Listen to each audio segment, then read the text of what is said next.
Mai hoki mai ki tēnei hui. A warm welcome to everyone, including our manuhiri, our guests today who will be presenting. And just to open us up, I'd like to invite Councillor Foley to start our karakia. Kia ora. Thank you, Chair, and welcome everyone, and welcome to our guests already here due to speak later on in the agenda. We'll start off with our normal karakia, so if you all join in.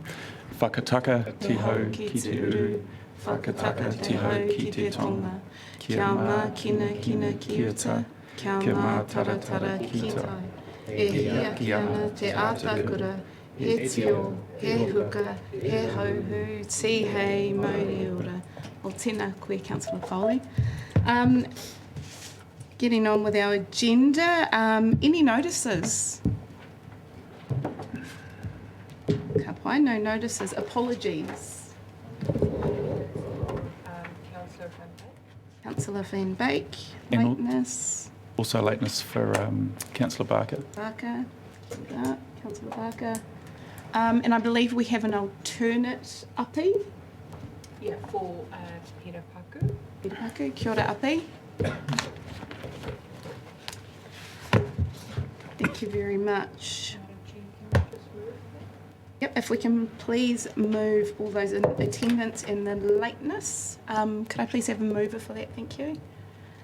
Craig Foss, Councillor Foss, and seconder Councillor Taylor. All those who agree say aye. Aye. Those against, carried. Aye. Kia ora, Charles. Kia ora. Fantastic. For today's items, are there any conflicts of interest to declare? If there are not, Annalie, do we have to move that? No. Thank you. Confirmation of the 8th of September 2021 minutes.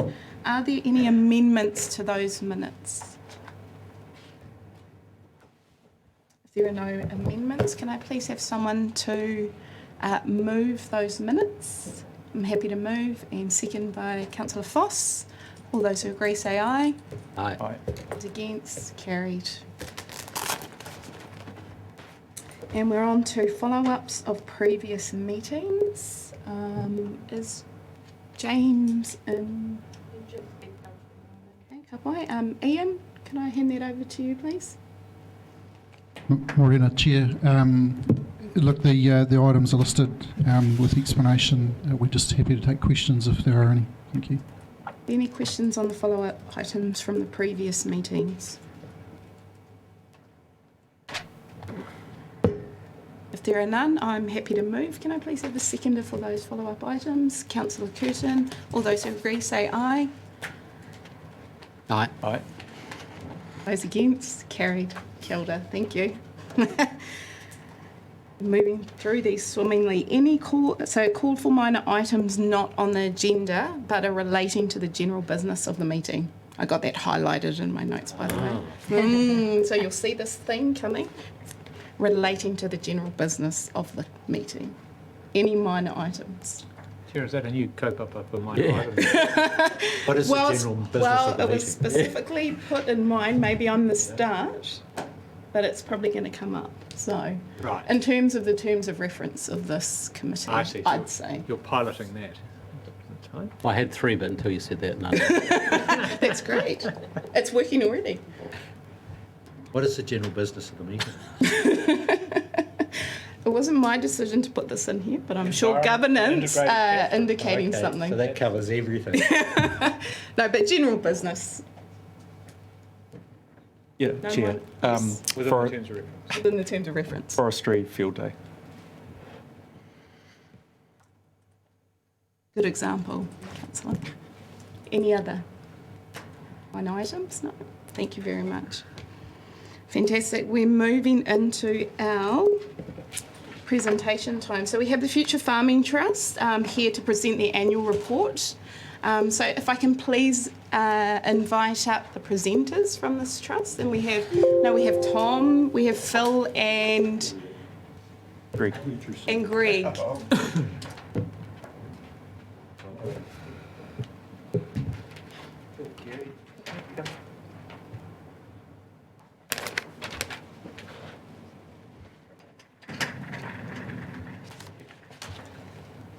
Kia ora, welcome, and thank you for coming in and presenting your annual report to us. So I'll hand it over to you, and we've got around 30 minutes, so there's a lot of question times for afterwards. Ka pai? Thanks very much. Good morning. Thanks for inviting us along and giving us this opportunity to talk to you about our progress. On the screen here behind me, there is our homepage from our website, and that describes our mission and vision for Hawke's Bay primary producers. We've circulated our annual report with your meeting papers, and I understand that's in your hands, so we'll take it as read. I don't want to go through the report. We'll just talk to you about some recent activities and devote most of our time this morning to answering questions from you.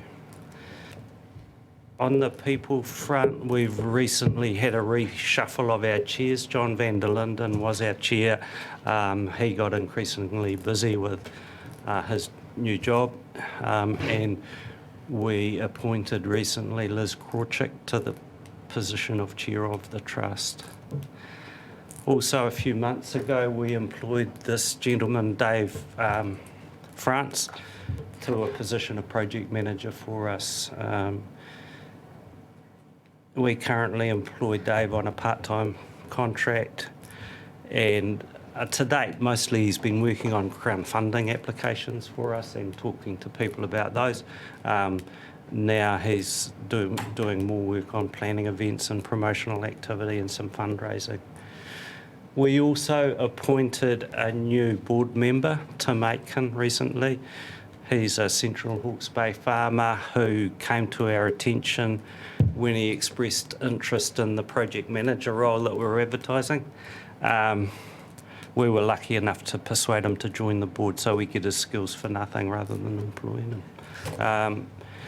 A year ago, we settled on a two-prong approach for our work, projects and communication. We were well aware that many examples of farmers who are making great progress towards rebuilding soils, recreating healthy waterways in Hawke's Bay, and we saw the need to promote those farming activities and also build evidence of the benefits available for farmers and their communities if they adopt practices that improve soil function and environmental health in their landscapes. So that's what we saw. We wanted to get evidence, and at the moment the government's making funding available for research that explores new farming systems with improved environmental outcomes, especially if they've got some greenhouse gas emission reduction as well. So we've formed partnerships with the Mangoni Catchment Group and with Dan at Landwise on the Heretaunga Plains. And we're seeking funding from MPI for large-scale soil quality, water quality research. This work stream requires a lot of money, well beyond our resources, and it hinges on MPI coming to the party with money out of their SFFF fund and their Regen Ag fund. We've got great industry support for this research, but we don't have any funds out of MPI at the moment. To date, our communication work has been to record and communicate individual farm scale improvements in Hawke's Bay so that we can build awareness of what's being accomplished by motivated farmers. But until recently, most of our energies have been devoted to large-scale science project work and getting funding applications in front of MPI. A project that we recently finished was a little soil carbon benchmarking exercise on 3 dairy farms in Pātauka. Those farms belong to John Camp, a client of mine, and John and I and Paul Smith, a soil scientist who also dwells in Hawke's Bay, and the land care research scientists who developed the benchmarking protocol. We all put our time in for nothing, and the trust paid for the lab work to benchmark these 3 farms. This pilot study gives us really good evidence that the soils on our farms can store a lot of carbon, and to depths of greater than 600 millimetres. So there's a story about that work on our website. We've been quite frugal to date. We've spent our money sparingly over the past year, and we've kind of delayed fundraising apart from the science funding we're working on. But we've recently launched a fundraising effort based on some of our recent activities, some of the results we're starting to get, and we've got planned activities and focused information dissemination there. We see our role here as one of building awareness of improved practices that are available for our primary producers. These practices have improved financial, improved environmental and improved social outcomes. That's all I've got to say about our work at the moment, and we'd really like to talk about any questions that you have. Thanks. Oh, I didn't introduce you, but Greg's sitting here with the red jersey on, and Tom, you know, I'm Phil. And this is Dave France, our project manager. Thank you. Fantastic. Do we have any questions for the trustees? Councillor Foss? Thanks, Chairs. Thanks, everyone, and welcome again. Thanks, you actually started to touch on where I was going with my question. No problem. Siri thinks it's no problem. So therefore I won't ask my question. Last year you had quite a bit of cash in the bank, and this year you have less cash in the bank, but you have current assets of about 500k, I think, or 400 and some money on term deposit. And then you said you've been prudent with it and all that. Of course, no worries. But when I asked a similar question last year, so what is the plan? And it was very similar to what you've said, what you explained of what you're doing with these relationships. And I appreciate you've brought some new people on and things like that. But can you just explain a bit more about what you actually have done to help the future farming, the future of farming, particularly in Hawke's Bay, given the resources that you've got? And it sounds like you've got a lot in train with your MPI projects and things like that, but I'm trying to have it both ways here. Great, you're not spending money and getting results, but hey, how come you're not spending the money we've asked you to spend to get results? I'll take that on. I guess 3 or 4 projects on the ground, if you will. One would be the John Camp project that he did describe, which we think is pretty remarkable in what results it has shown. And we're beginning to communicate that set of results more broadly through our own channels and through some of the trade media and so forth. But the ability to store carbon is sort of a holy grail issue. And if we can document that that's occurring and can be facilitated by the right kind of land management practices, then we're really onto something. And that's why Beef and Lamb, for example, is as supportive as they are of what we're doing. So that project is, I guess, at its stage 1 point. There's an issue of making these changes and remaining profitable. And so can you improve practices along the lines we're talking about and improve your bottom line? And that's a key question, again, where evidence is being sought.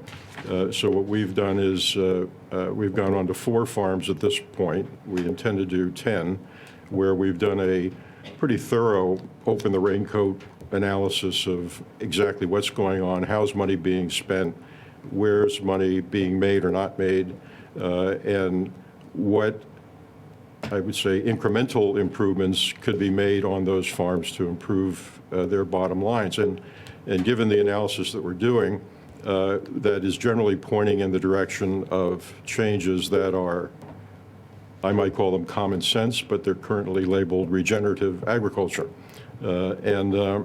So we want to build that case. I mean, all of this is about evidence building, basically, at the end of the day. So we've done 4, and we intend to do more of those.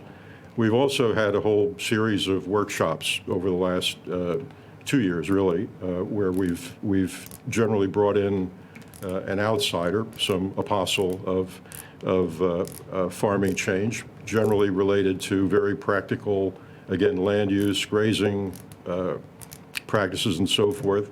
We've done 6 or 8, I guess, 6 or 8 of those. We write those up, put that online, get that information out as well.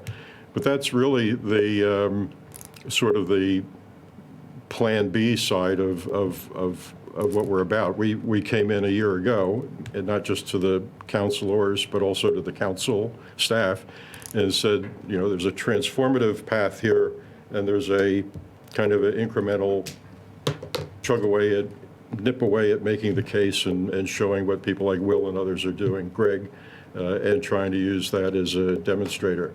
And so I mean, we decided we really wanted to invest in a transformative strategy.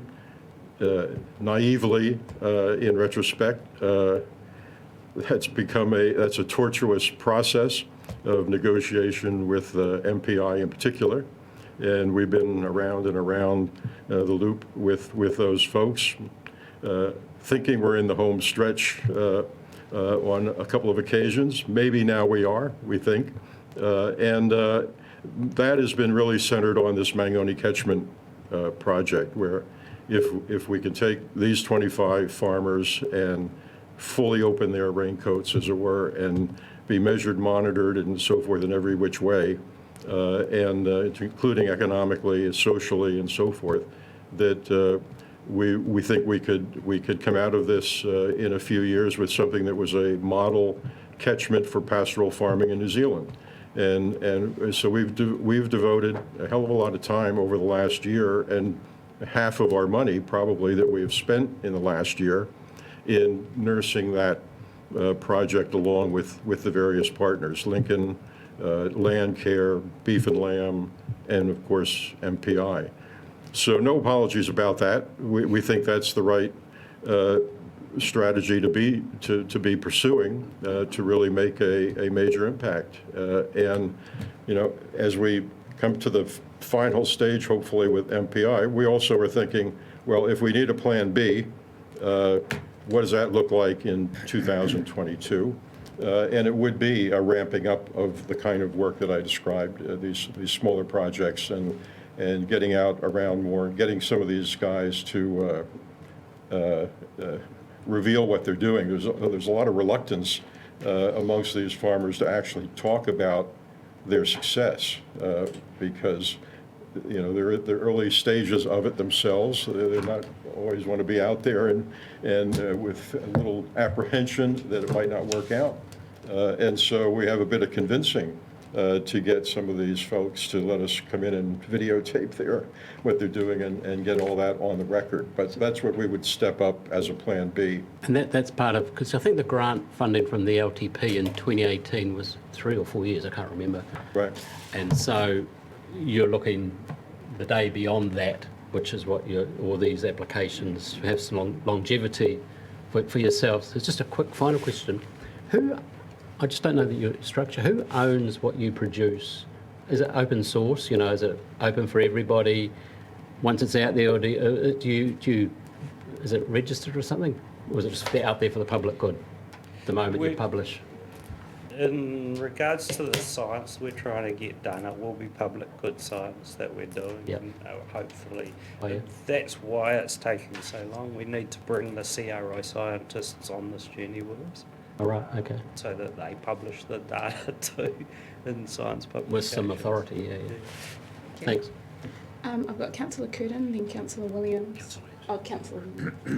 Thank you, Bill and Tom and Greg and Dave and Will for all of the incredible work you're doing on our behalf to I guess, forge the pathway to the future of farming in our region and beyond.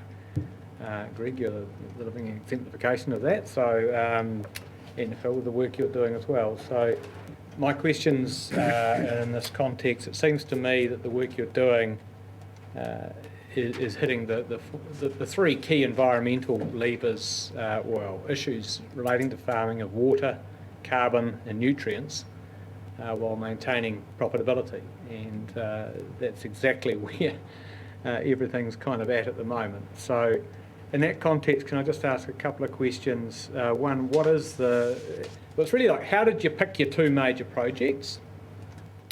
Because there's all sorts of things you could have done. The Mangaone catchment, you chose that. Why did you choose it? What is within that, what is the Landwise farm that you're doing the micro project on? And what is the difference between them in terms of the types of things you're hoping to find out from each? Is there a different emphasis? Quite a lot in there. I'll deal with the science bits of that for you, Martin. The projects are the same. We divided them in half because MPI told us to. Basically, our premise is that if we manage our land resource better, we get a better result environmentally for the soil and for the water. And the kinds of management change we're envisaging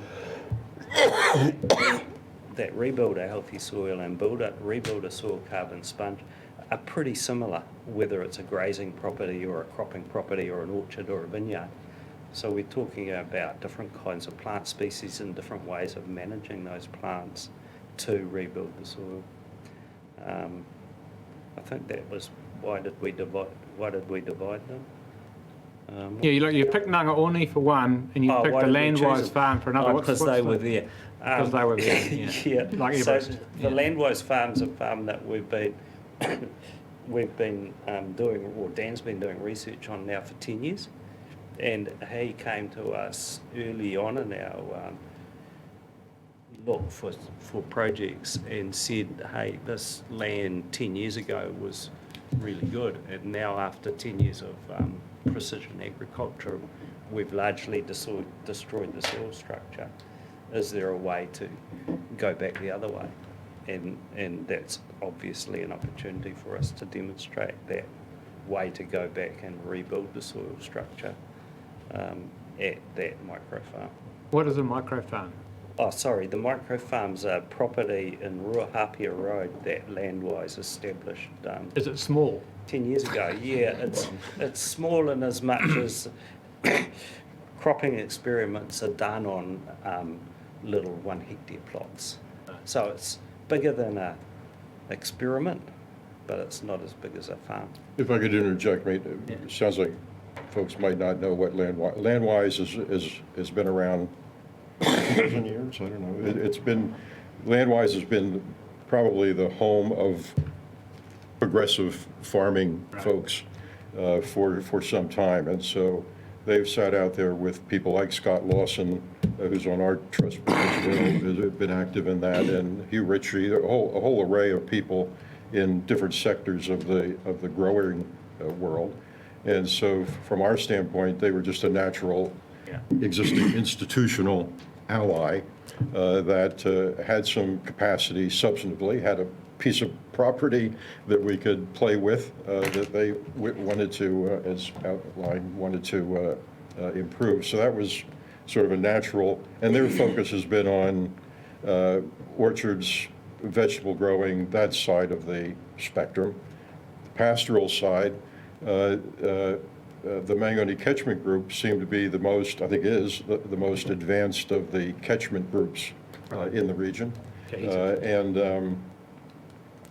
so they were on a path of their own to try to engage with this council around more erosion control in particular, given that was the driver coming out of this council a while back. And so they were engaging around that. And so we sat with them and said, well, let's chase a broader set of objectives here than that one objective. And you hand us a 25 farmer collective that all of whom to one degree or another have indicated they want to look at alternative practices. Yeah. So we think we have the message. Let's embrace and move on. And so that was the genesis, really, of focusing on that group. They also have some folks involved there who are pretty tech-oriented. So there's some technology in terms of monitoring all this, measuring all this that they wanted to bring into the equation, which we've now, we're in support of that. We brought that into our proposal. So the idea there was, I said, simply to move beyond managing soil erosion to looking at a much more holistic view of what's the full range of practice change that you might want to try here. And thank you, Tom. And that's where the camp, and that's where the John Camp properties are as well. Yeah, got it. So it gives us a foot in that catchment with a very progressive farmer at one end of the spectrum for demonstration effect. Okay, thank you. So I sort of, in my head, imagined that there was more of an emphasis on what you might call water efficiency or conservation with the land-wise than there was for the Mangaoni, which is more about carbon and nutrients. Am I wrong, or have they both got equivalent emphasis on water and carbon? It's true. That's true, Martin, that Okay. we were looking at more energy efficiency and water efficiency work on the crop and farming. Right.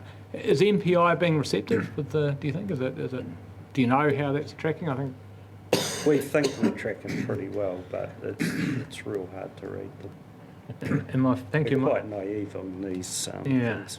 We had sort of hoped so. I mean, evidence gathering's got to be what it's all about. Those were the words that really struck me about the paper is so important. Finally, if everyone in Hawke's Bay was living the outputs of and practicing the outputs of what you find, do you think we'd need regulation on farming? No. Okay, thank you. Next question. Do you think we need lawyers? Good questions there, Martin. Councillor Curtin, then come back. Yeah, thank you, and thanks for your effort for the last 2 years. Actually, it's been, I think, very important work to be done. However, you're asking or seeking transformation,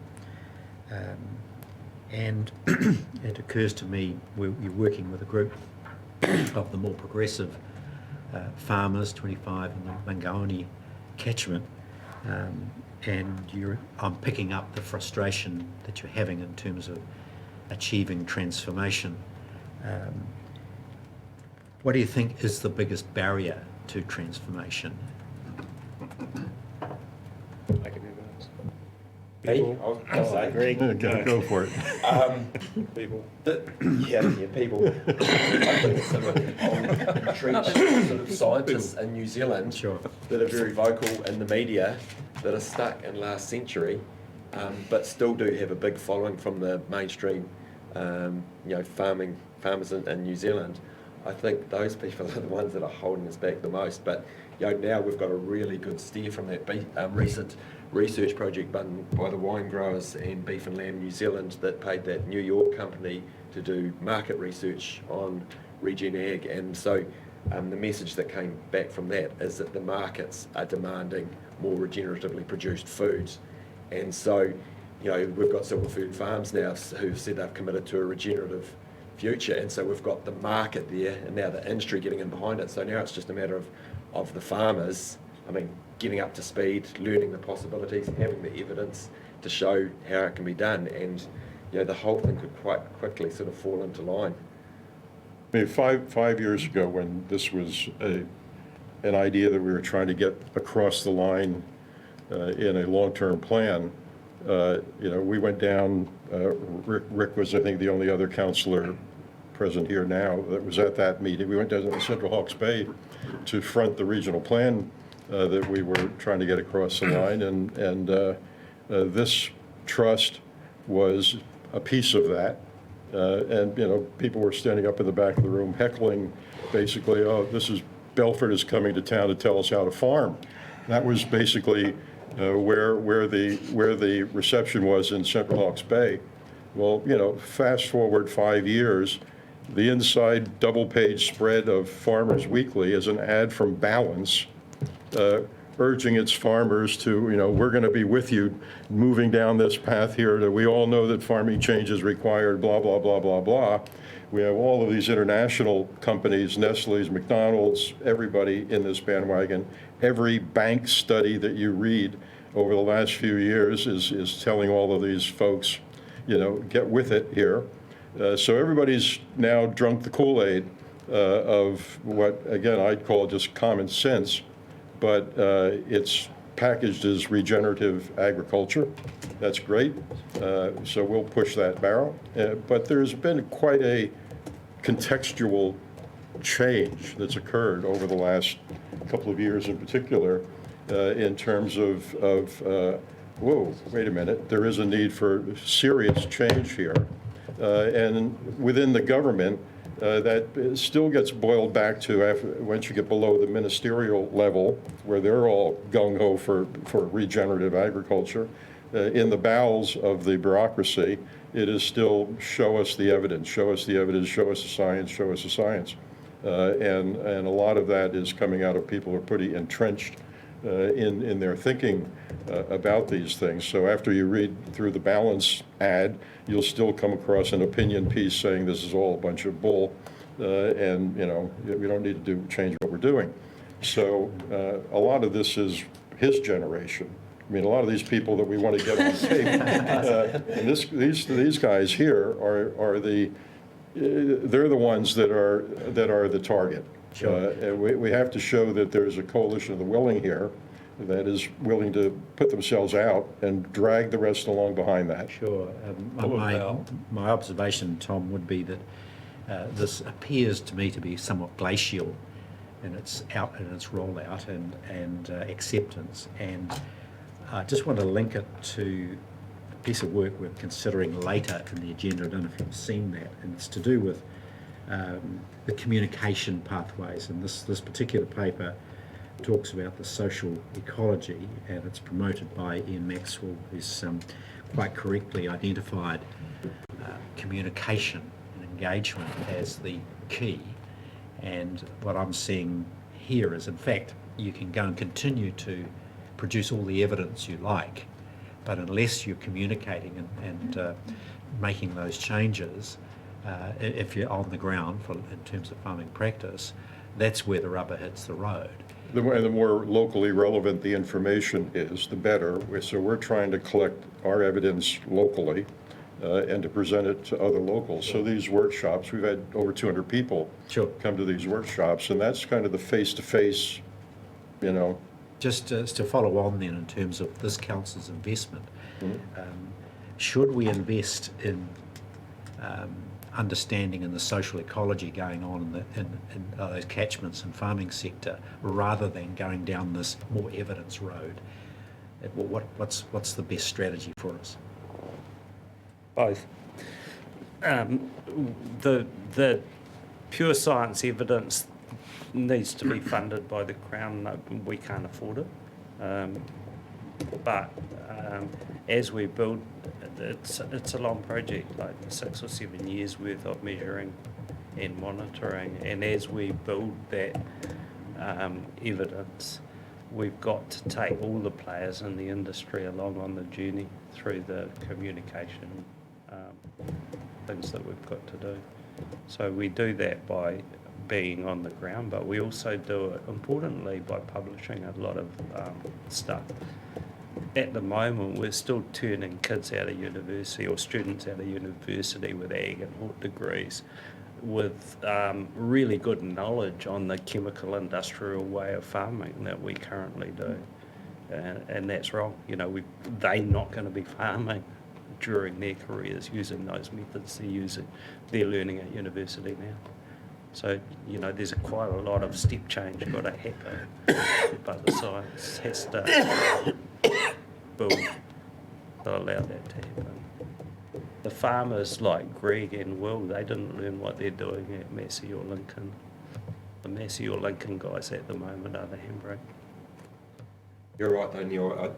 The opportunities are around getting the messages right and getting people along, especially farmers who learn a lot by seeing and doing and taking it in. I mean, of a classic example is, I've been getting scientific papers and a whole lot of stuff sent to me about biochar, for example, over the last few years. And there's so much reading, you kind of read the headlines and park it. But I got along to a field day, a couple of weeks ago, and when you see it, and you just get a whole different understanding and how you can apply that to your land and that I think, and from a farmer's perspective, that really seeing, touching those sort of events as really powerful. And having examples of that, and I think that's what will bring around the change. Yeah. Councillor Van Dyke. Yeah, good morning, gents. Apologies for being late. I can't control roadworks on Meani Road.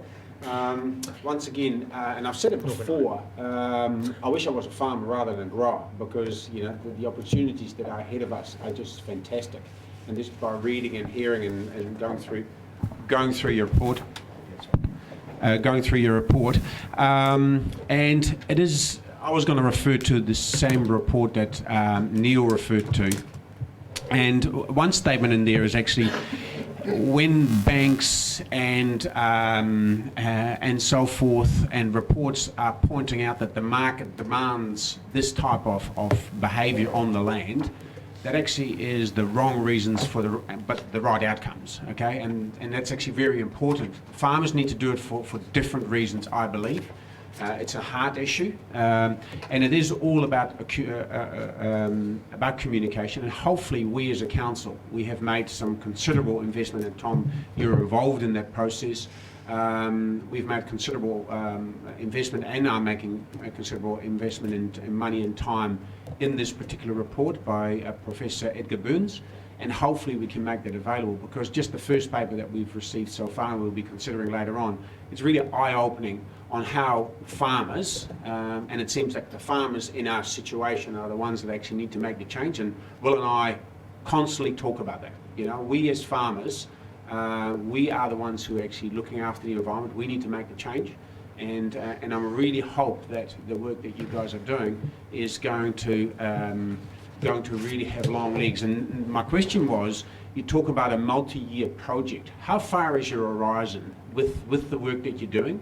And have you got any plans in regards to where your horizon may be, or is it unlimited?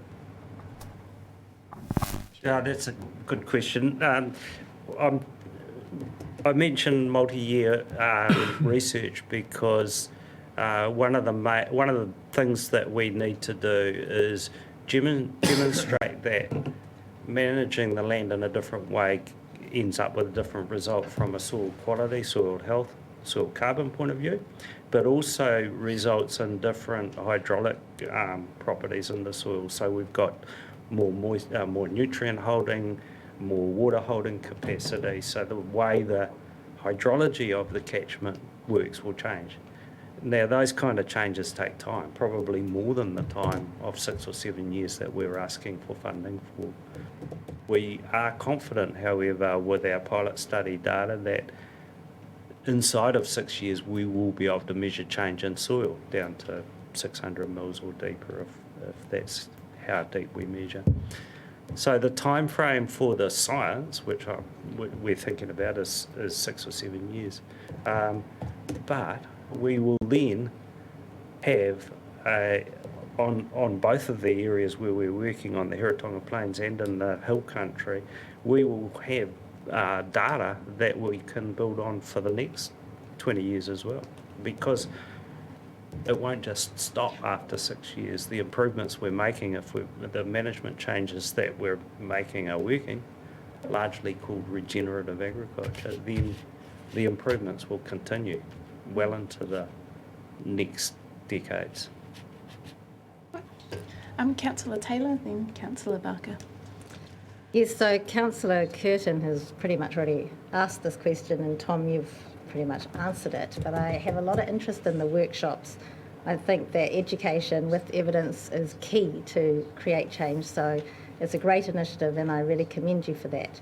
You've had 6 to 8 and you've mentioned so far, and you've mentioned the 200 people turnout. What I'm interested in is, first question, has that grown? Are you seeing that as sustainable, or are people dropping off, or do you think that each time you have a workshop it's expanding? So that's the first question. Expanding. Yeah, it's growing. And Definitely it's growing. expanding because the overall atmospherics are pushing this. These folks are being, you know, if their main source of information is picking up rural news or Farmers Weekly, they can't escape that there are case studies in there, there are advertising in there, there's just a constant now bombardment around, and there are sector groups. You have, you know, Fonterra just won a lawsuit against one of its members, refusing to buy that individual's milk because he wasn't up to snuff with their standards. And this guy sued them for breach of contract, and they won. So you have people, even Fonterra, who would necessarily not be on everybody's top 10 list of progressive forces in New Zealand agriculture. That's a personal statement. Nevertheless, there they are, saying to their crowd, you know, we're in a different world here, and everybody's going to have to toe up and do this. So that's the overall atmospherics. The government, the process the government is in with the farming, with ag business, is requiring all of these guys to be able to measure their greenhouse gas emissions in the next 2 years, I think it is, leading toward then involvement in some kind of carbon program thereafter. So the sector groups are pushing them in this direction. Everybody's pushing now, it seems, in a pretty consistent way. But at the end of the day, it's a lot of retail selling, I guess, that has to happen on a farmer-to-farmer basis in things like workshops to actually get this message across on a, you know, farmer-by-farmer basis. But at least we're not, I think we're now swimming with the tide. We're not swimming against the tide. Is any second question? So there's not really a second question, but it's good to see that you are going to start this bi-monthly newsletter as well, because that'll just keep the group growing, we hope. Thank you. Councillor Barker. I've got a couple of small questions. Firstly, give me a sort of the Reader's Digest version on how the science and how you measure the amount of carbon capture per hectare. And when you said you've got an extra 60 tonnes of carbon per hectare, what have you measured? Desert with what you're doing? I mean, is the study? Right. So it's the test for soil carbon, or the test for the amount of carbon in soil is a lab test. You take a sample of soil to the lab, they burn it at a high temperature and measure how much carbon's in there. To measure the soil carbon on a farm, you then stratify the farm. You see how many different land classes or land management units there are on the farm, and then you randomly allocate sampling sites to those land strata. So you might, for example, have a patch of hilly country and a patch of flat country. You then go using statistics and a procedure that's been published by a whole bunch of soil scientists. You allocate random sampling sites to that farm, and then you go out with a soil corer and core at each of those sites using GPS to allocate, to get to the sites, and a corer to push your soil sample out of the ground with. We have been using 600 mils as our depth, and we've we've measured the soil carbon in the top 300 mils of the profile and the second 300 mils of the profile. So you're confident about your results? Sorry? You're confident about your results? Yeah, well, we know using statistics, and we met with the statisticians that analysed the data for us recently.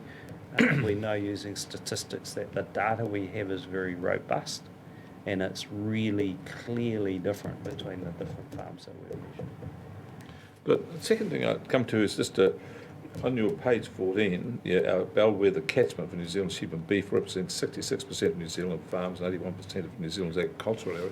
So you're saying that you're not, that, just to get this clear in my head, the work you're doing is relevant and of particular use for 81% of New Zealand's agricultural area. At least, yes. Okay. So does the MPI get that when you've made your... No, this is our battle at the moment. MPI are saying to us, why would we spend that amount of money on 25 farmers? And our argument is that the science we're doing has national significance. Their science policy people understand that, but the business people in charge of allocating the money don't yet understand that. Well, how do you break that through? Bash them, I think. No, it's not okay. We don't do violence here. As attractive as it might seem. At the moment, we're working on letters of support from all the science providers to provide the business managers with that. Would it be helpful? Could the council play a role in this? Yeah, potentially. I just spoke with Professor Gaboons pre this meeting and suggested maybe because he's a player in our science project, maybe a letter from him would support it well. I'm talking about the regional council. So the support of the regional council is critical to it because the MPI is looking at what are the other institutional players in this territory. Who are they, and are they behind this? Are we all moving in the same direction? And so, we've always penciled in that there would be support. You have water security issues, you have soil erosion, nutrient loss issues, you have climate change issues, you have biodiversity issues. There are a variety of buckets and programs within the regional council that this program of ours, particularly the work in the Mangoni catchment, really brings to a head, and in a very robust way. And that's the problem. To do it, it's an expensive road home. You're selling me, Tom. I think we would say we're sold. What I'm trying to do is say, how do we help? I'm inviting you to think about how you might ask the regional council to assist you here, to get some leverage or gain some traction. Just a call or two to Damien O'Connor should do the trick. But we're saying that the problem is down below him. Yeah, it is. And so how do we help with that? Yeah. The ministers take advice, so we need to make sure we get that. So I want you to think about that, and you come back to me the next day or two, because I think council will be willing to help. The last thing I have, if I may, this is a little known fact about myself is I'm a graduate of Telford Farm Institute a long time ago. And the thing that struck me as I've followed along this, I haven't done much in agriculture, but the amount of knowledge people have about farming, about plants, about land, is enormous. And I've always understood the biggest problem is getting that through the farm gate. So this is the problem that's been identified by Neil is nothing new. This is decades old. We could always improve farm efficiency dramatically if the science and knowledge was applied. So with that in mind, what are we hoping to learn here from the Farming Trust, given that there is now thousands of years of human knowledge about agriculture? I mean, it's not as if we've come across this, thousands of years, science institutes, all the rest of it. There must be an unbelievable amount of knowledge. So what is it we're hoping to learn from the Farming Trust, which isn't already known?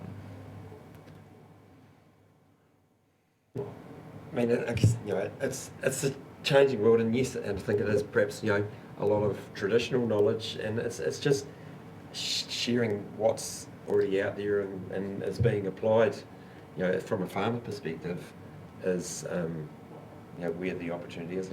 Pulling those ideas together and getting people to share and learn from each other. I think it's very So your objective is more about changing the context in which farming communities think about the environment and farming. Primary production has headed down a fairly intensive chemical path over the last 50 years. So that modern farming systems are destructive of our environment, impact badly on our environment. So the knowledge we're trying to build and provide the primary producers with is alternative to the current heavy reliance on chemistry.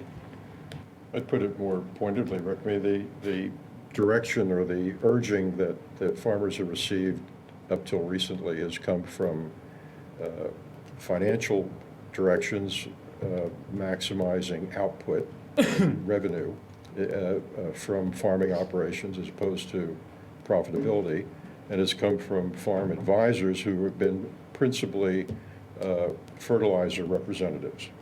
And when I, first time I met Will on his farm, and he's crawling around on the ground, showing me all the stuff he had planted and everything. And Still crawling. Where did you get this? Where did you get this from? Do you have a farm consultant? And he just, are you kidding me? These guys are all self-educated. The people who are doing this on the ground now, I think it's fair to say, they went online, they looked at videos, they've soaked up a lot of alternative information from other sources outside the institutional providers of this over the last several decades. That's the difference. These guys have been curious enough about what could they do better or what's going wrong on my property to look for other sources of information. Now that information is getting better packaged, more consistently promoted by people like us. Thank you. Another thing is resilience. I think adding resilience to farming systems is another huge part of what this is trying to develop, because we've lost a lot of resilience into our production systems. And final comment from Councillor Van Beek. Okay, it seems like I'm actually going to assist you in actually giving Councillor or the Chair an answer. And I believe, I've been involved for 14 years trying to get an immigration tool across orchards and vineyards. And the only way we could do that is we could tell stories. And Edgar Burns also, Professor Edgar Burns talks about that. So farmers, and I've said it many times before, and I'll keep saying it while I'm here, is that we are kinetic learners. If they can just run onto the farm, see it, crawl on the ground, have a sniff of the soil, those kind of stories will get them across the line. You can give them as many scientific reports, but what they really want is actually see, feel, and do it. And that's why I'm always talking about field days. We should go, as councillors, going to more field days. That's where it's happening. That's where the talk is happening. That's where we should be.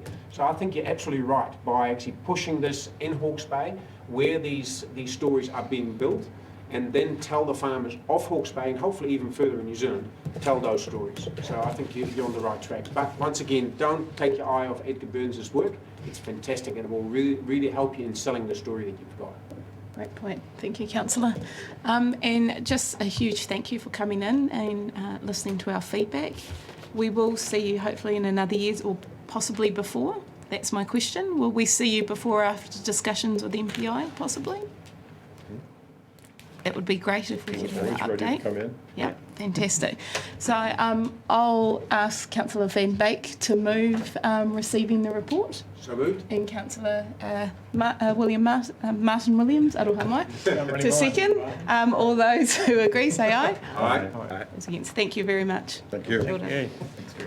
Chair, can I just, to Councillor Barker's point, Yes. I think the NPSFM 2020 is not going to be worth the paper it's written on unless New Zealand transforms to this model. It's just going to be inertia, it's going to be running against inertia. So I think if we're going to put pressure on central government, we need to pull some levers with the Ministry for the Environment to put some heat on the Ministry for Primary Industries to get this across the line. That's what I think part of our intervention could be, even through James and Rick. So that's what I'm And an invitation to a field day. But perhaps we could talk about that, right? Well, that's what I'm inviting them to come back to me. Yeah. Clearest invitation you ever had. Yeah. Here, willing to help, tell us how. Next 2 days, apparently. We'll come back with a big ask. All right, we'll see you again. Thank you. Thanks, Tom. Tuesday. We now have item 7, which is our biodiversity, achieving our biodiversity outcomes item. We have Mark and Ian. Kia ora, Ian. Kia ora, Chair. Is it working? No, it's not. Go again. Try that one. Is it working? That one's Yep.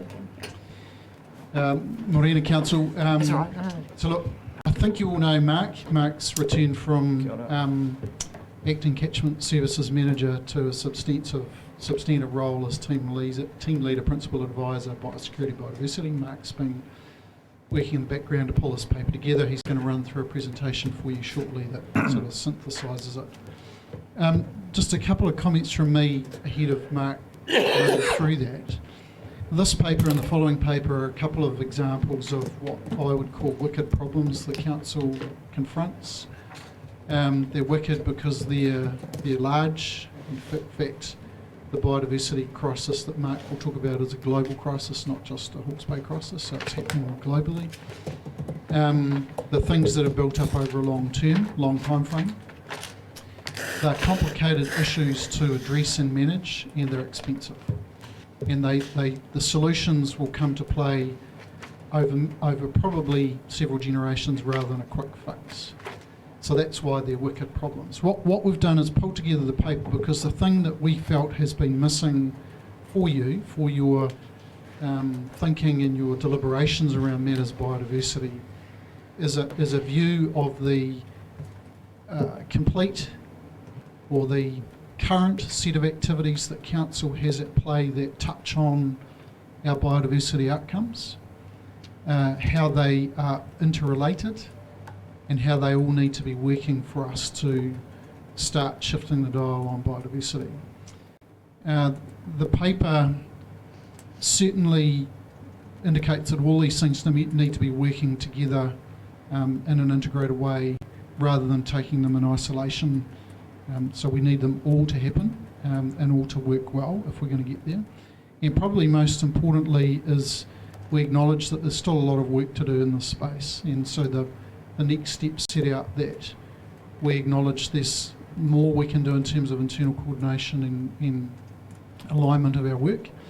And then probably most fundamentally, and it's going to be something we'll be coming back to you in the future long-term plan discussions, is how do we know whether we're getting where we need to get to? How do we understand whether the outcomes we anticipate are being achieved? And we've touched on that in previous meetings. Biodiversity outcome monitoring is very expensive, but we have an ambition to get there and start doing some of that. Obviously not now because we're not resourced for it, but in the future we do. So I'll stop there and hand over to Mark, who'll run you through some of the detail. Thank you, Ian. Thanks for the summary. Is there any particular feedback you're looking, to gain from us or you're seeking from today's presentation? Anything in particular? Well, it's not a decision item, it's an information item, and it was really to give you that comprehensive view of where we're at and how these things work. Because the challenge that you've had, and we've had the feedback pretty clearly, is you're getting bits in isolation and you wanted to see the big picture. Well, this brings together the big picture for you.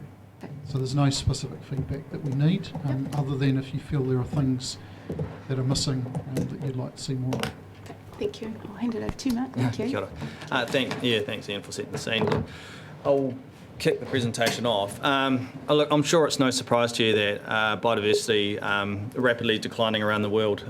It's a well-known thing, but I'll read some facts out just to try and drive the message home. So currently where we stand, we've got approximately 1 million animal and plant species currently facing extinction globally that we know of. This is more than ever before in our human history.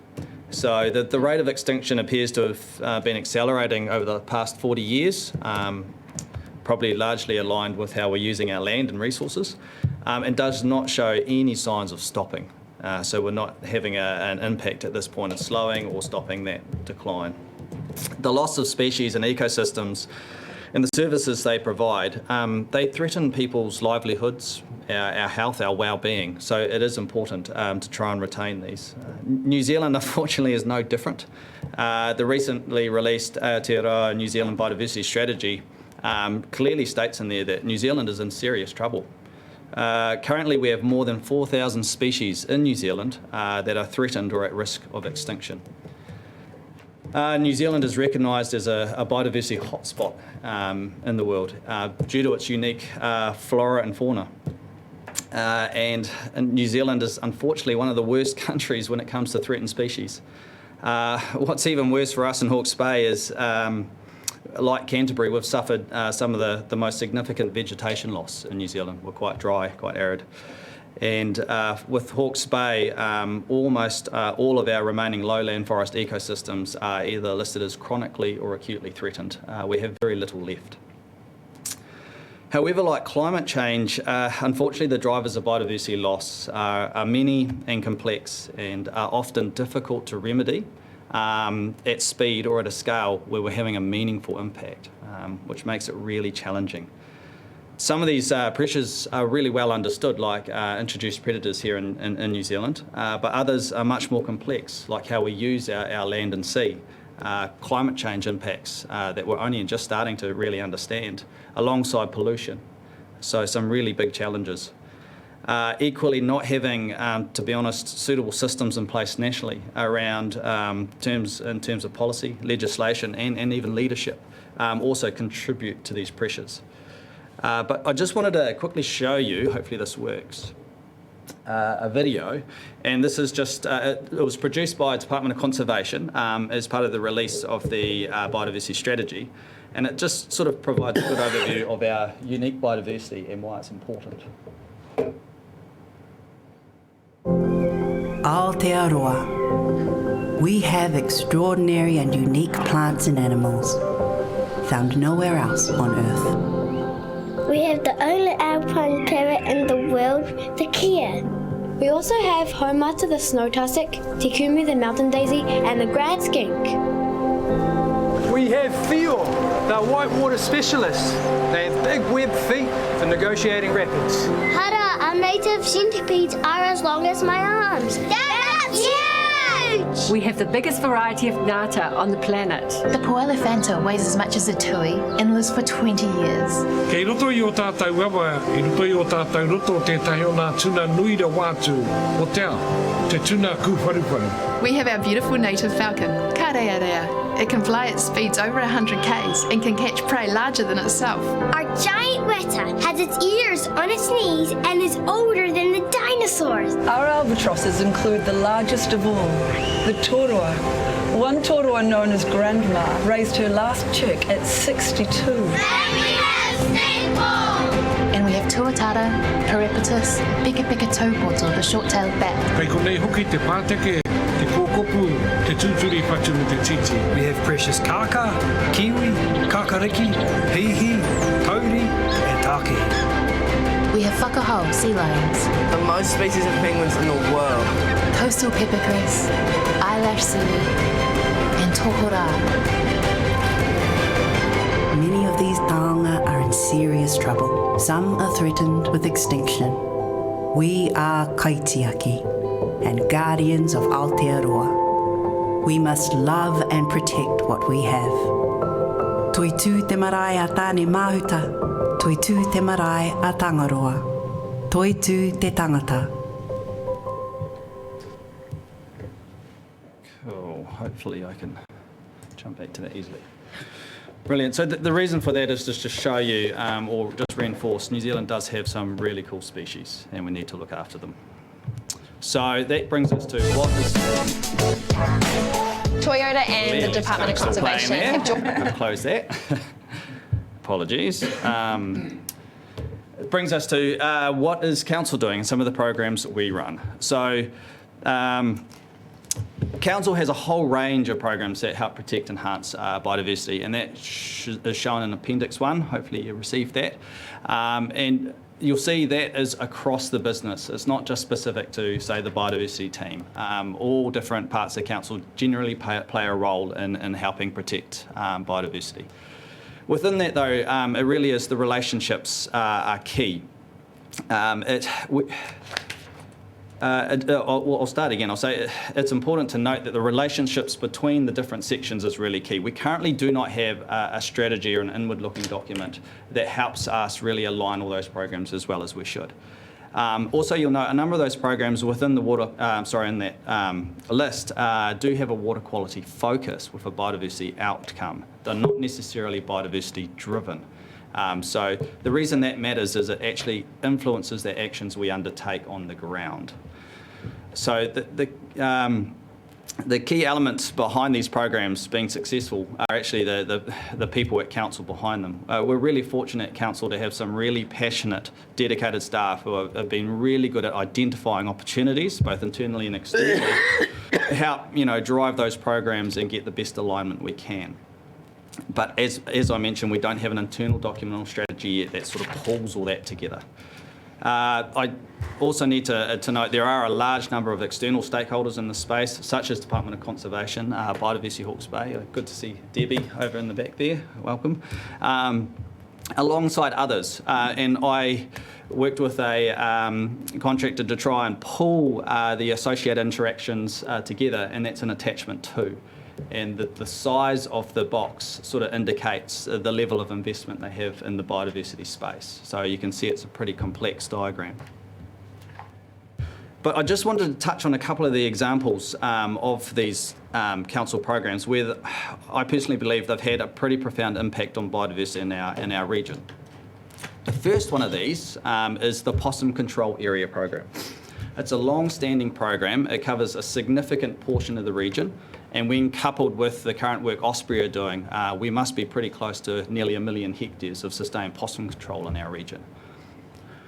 This has arguably had one of the most significant biodiversity gains in Hawke's Bay, with many in the community noticing this, and I know some here would have noticed that, when possums were initially controlled from really high densities down to very low densities. You could visually see the impact it had within 6 months to a year.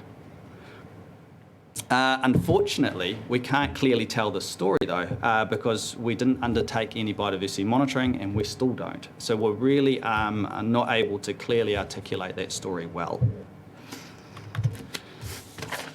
Another one is the more recent program, the Ecosystem Prioritization program. It's where we've taken a prioritised approach to how we protect and enhance biodiversity, focusing primarily on high biodiversity remnants. It's pretty simple in regards to management, deer fencing to remove the browsers and stock, pest plant control, primarily your vines such as old man's beard and Japanese honeysuckle, and of course pest animal control. However, the success of this program has really hinged on the working relationships again with other key programs at council, particularly programs such as the Possum Control Area Program or the Old Man's Beard Control Program, where managing those pests at a small site is damn near futile. We need a large-scale approach to those. So the Ecosystem Prioritization Program is not successful in isolation. It's only successful through working in partnership with the other programs. Something else I'd like to bring to your attention, if you're not already aware, is we have the MPS for Indigenous biodiversity coming our way. It's going to require councils to increase their investment in biodiversity, just like the freshwater management policy has. I've just listed some key areas there where I see they are going to have an influence on our business as a regional council. And again, to what level or how significant, we're unsure yet. They were due to release an exposure draft mid this year, but they still have not, so we're still waiting. So we're unsure at this point what, if any, changes have been made to the draft that was released in 2019. What is fairly certain, though, is we are going to be required to implement a regional biodiversity monitoring program. And I emphasise this because I see that as probably having one of the biggest impacts to our council resource-wise. So, look, the purpose of this paper and presentation today was really just to make this visible to you guys and just to outline some of the key steps as we see it and how we might try and overcome some of these challenges. So the first one, we're really keen to develop an internal biodiversity operational strategy, or whatever we might call that. Essentially, it's critical we get better alignment with our current work programs internally first to make sure we maximise the investment in biodiversity before we start looking at adding on new programs. The second one is we are keen, as mentioned in that paper, to continue the development of a nationally consistent Tier 2 biodiversity outcome monitoring program. Unfortunately, currently regional councils are doing a whole bunch of different things in that space and it's not consistent. So we've pulled that all together and we're trying to get this in advance of the MPS for Indigenous biodiversity coming out to get that consistency. And finally, we await the exposure draft for the MPSIB to try and assess what resource implications that will have for our council. Alongside the release of the Aotearoa New Zealand Biodiversity Strategy Implementation Plan. So they've released the strategy, which is the what, but now they're in the process of developing an implementation plan, which is the how. And that will likely have impacts on us as well. The intent is to try and pull all this together coherently in advance of the next long-term plan. So again, flagging that with you. Thanks. Goodbye. Thank you, Mark. And hey, just a big thank you to you and the team. And I hear Keiko's yes, left us, so commiserations for us all, really. Yeah. But I do have a couple of questions just before I open it up. Sure. Can you explain what the Tier 2 biodiversity outcome looks compared to Tier 1, Tier 3? How does that all work? Yeah, sure. What does So it look like? Tier 1 is like state and trend. So it's random points that are across the country to look at what is happening. It's like how we do our wetland monitoring program. Tier 2 is where you go to a site where you've undertaken management and you want to know if it's had a positive biodiversity outcome. So you're going to a specific site doing monitoring before and then after. So that's the difference. They do use pretty similar techniques, but you're actually selecting sites as to where you go. So there are some subtle differences. Fantastic, thank you. And the last question from me is around the how part. You're talking about the NPSIB. Yes. That how part and how that's developed. What inclusion do we have as a regional council into building the how? That's a really good question. I don't have clarity on that. I'm not sure if you have any thoughts there, Ian. So, Chair, like the National Policy Statement for Freshwater Management, the NPSIB will set out requirements for councils to meet. The requirements will then need to flow into our regional policy, so it'll require some regulatory techniques to be developed and put into policy, and I think Mark had outlined some of those on a slide in terms of particularly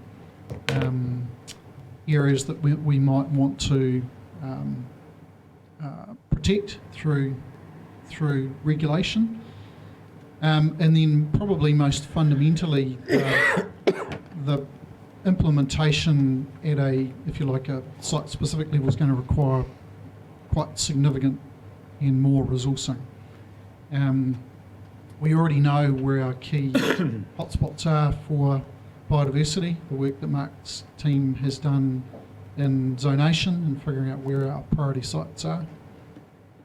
The reality is that to look after those things, we need to do practical things on the ground, fencing, pest control, etc., etc.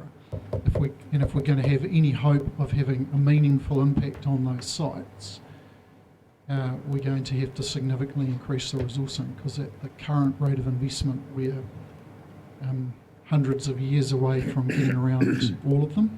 We're focusing on the top 30%, which is over 700 sites. And at our current level of investment, it's well over 100 years before we get around them all. So we've got some major challenges. What we would obviously be doing in the process of giving effect to the National Policy Statement and our regional policies is building that implementation plan and bringing through to you how we think that needs to run and what the resourcing requirements are, recognising that, again, my earlier statement, these are intergenerational challenges and these are not things we're going to fix in a long-term plan cycle. Thanks, Ian. I'll open it up for questions. Wicked questions for a wicked problem. Councillor Curtin. Yeah, thank you, Chair, and thank you, Mark. And it was great to see our various outputs come together in this format, and well done for that. It does raise for me, though, if you like, the gaps that potentially are there. And I just wondered whether there's been any consideration given to the work that Bruce Clarkson highlighted for us when he's made his forays into Hawke's Bay, 2018 conference, etc., where he talks about bringing nature to town, bringing to the urban environment. I mean, a lot of that work is essentially out there, which is great. is there scope for collaboration, bringing that whole, I'm aware of the excellent work done on the Waikato with the Waikato Wellbeing Project. Is that something that we ought to be thinking about in terms of our relationship with Napier City, Hastings District, putting all of that together in a biodiversity collaboration? Yeah, 100%, Neil. So our primary focus has been trying to halt biodiversity decline through protecting high biodiversity remnants. They're generally not anywhere near urban towns. We need to connect them better. But the second part, and that is likely to happen through the NPS on for Indigenous biodiversity as well, is actually better creating habitat within urban areas to allow those species to recolonise and return. And that is going to be only through forming close relationships with local authorities and building more community groups through likes of Biodiversity Hawke's Bay. So I can see that absolutely being part of the mix in heading forward. We've just got to make sure we try and get the best return on money invested. So it's a balancing act on how much we want to invest and where we invest that. Thank you. Yeah, thank you. Look, just picking up, and thank you again, Mark, for your paper and the overview, and I really enjoyed the video. Maybe you want to go bush again. But the question I've got picks up on what Ian just shared. As I understand it, we've got about 10 sites under active protection prioritised at the moment, out of the 700? It's about 13, but it's ongoing management. 10 wasn't too far. Yeah, so it's a small fraction of the 700, which is only a third anyway, right? Yeah. There is and I'll come back to it when we finish questions. I want to speak to this, but there's a suggestion there that we're unlikely to meet our 2030 strategic plan targets, which makes me ask this question: should we change that target? Is one question to be more realistic, which would be really sad. But the other question is, you say ultimately this may lead to a structural change within council in terms of this internal biodiversity operational strategy where you're joining all the bits of the organisation, and that spreadsheet at the end is just enormous, all these 0.1s of FTEs everywhere across the place. What would that structural change look like? And that's partly the question. A very good question, and that's part of that first process of trying to bring an internal strategy to coordinate our programs. And until we do so, it's very hard to get that clarity. I'm not sure if you want to comment further, Ian. But yeah, it's a good question, Councillor, and so there's a lot of moving parts in that, and obviously we're in the middle of a pretty fundamental look at some of our key biosecurity programs as well, which are significant contributors to our biodiversity program, as Mark's indicated. The PCA is a good example. So all of that needs to come together in the right form and function for the future. NPSIB is a big influencer of that. So what I've indicated to this team is that at some stage this financial year we will be looking at form and function to make sure that we're fit for purpose going forward. I'm not exactly sure what that looks like at this point, but I do know it needs to change. And the team acknowledge that as well. They can see that there's a lot of opportunity for more effective and efficient delivery of their work. So Ian, are you saying this biodiversity operational strategy is going to get kicked off within a year? So the plan is we're going to kick that off as soon as I think I've got capacity within the team to do it, which is always the challenge right now. And it's probably something we'll get somebody in to hold the pen and then work across the team to pull it together. But I think it's important that we do that pretty quickly because it's clearly a pretty significant influencer of what we do in the future. Thank you. Councillor Barker. A couple of things. I got some minor technical points, and then I'd like to pick up on a broader theme. When we come back to, I've got here in 28, exploring options, looking at with other councils, etc. I noticed you didn't have MFE in there. I'd have thought it would have been, if we're going to have it as a national thing, it should have been led by MFE and councils collaborating. I just, the reason for not having them, they want to be involved? To be honest, we haven't explored that fully at this point. We have been talking to MFE in the past, trying to get them to assist in contributing towards Tier 1 monitoring, that's the state and trend across the country, because the costs were too expensive for regional councils to implement. But unfortunately, those conversations didn't manage to go anywhere. But I do believe we have re-engaged with the MFE just recently.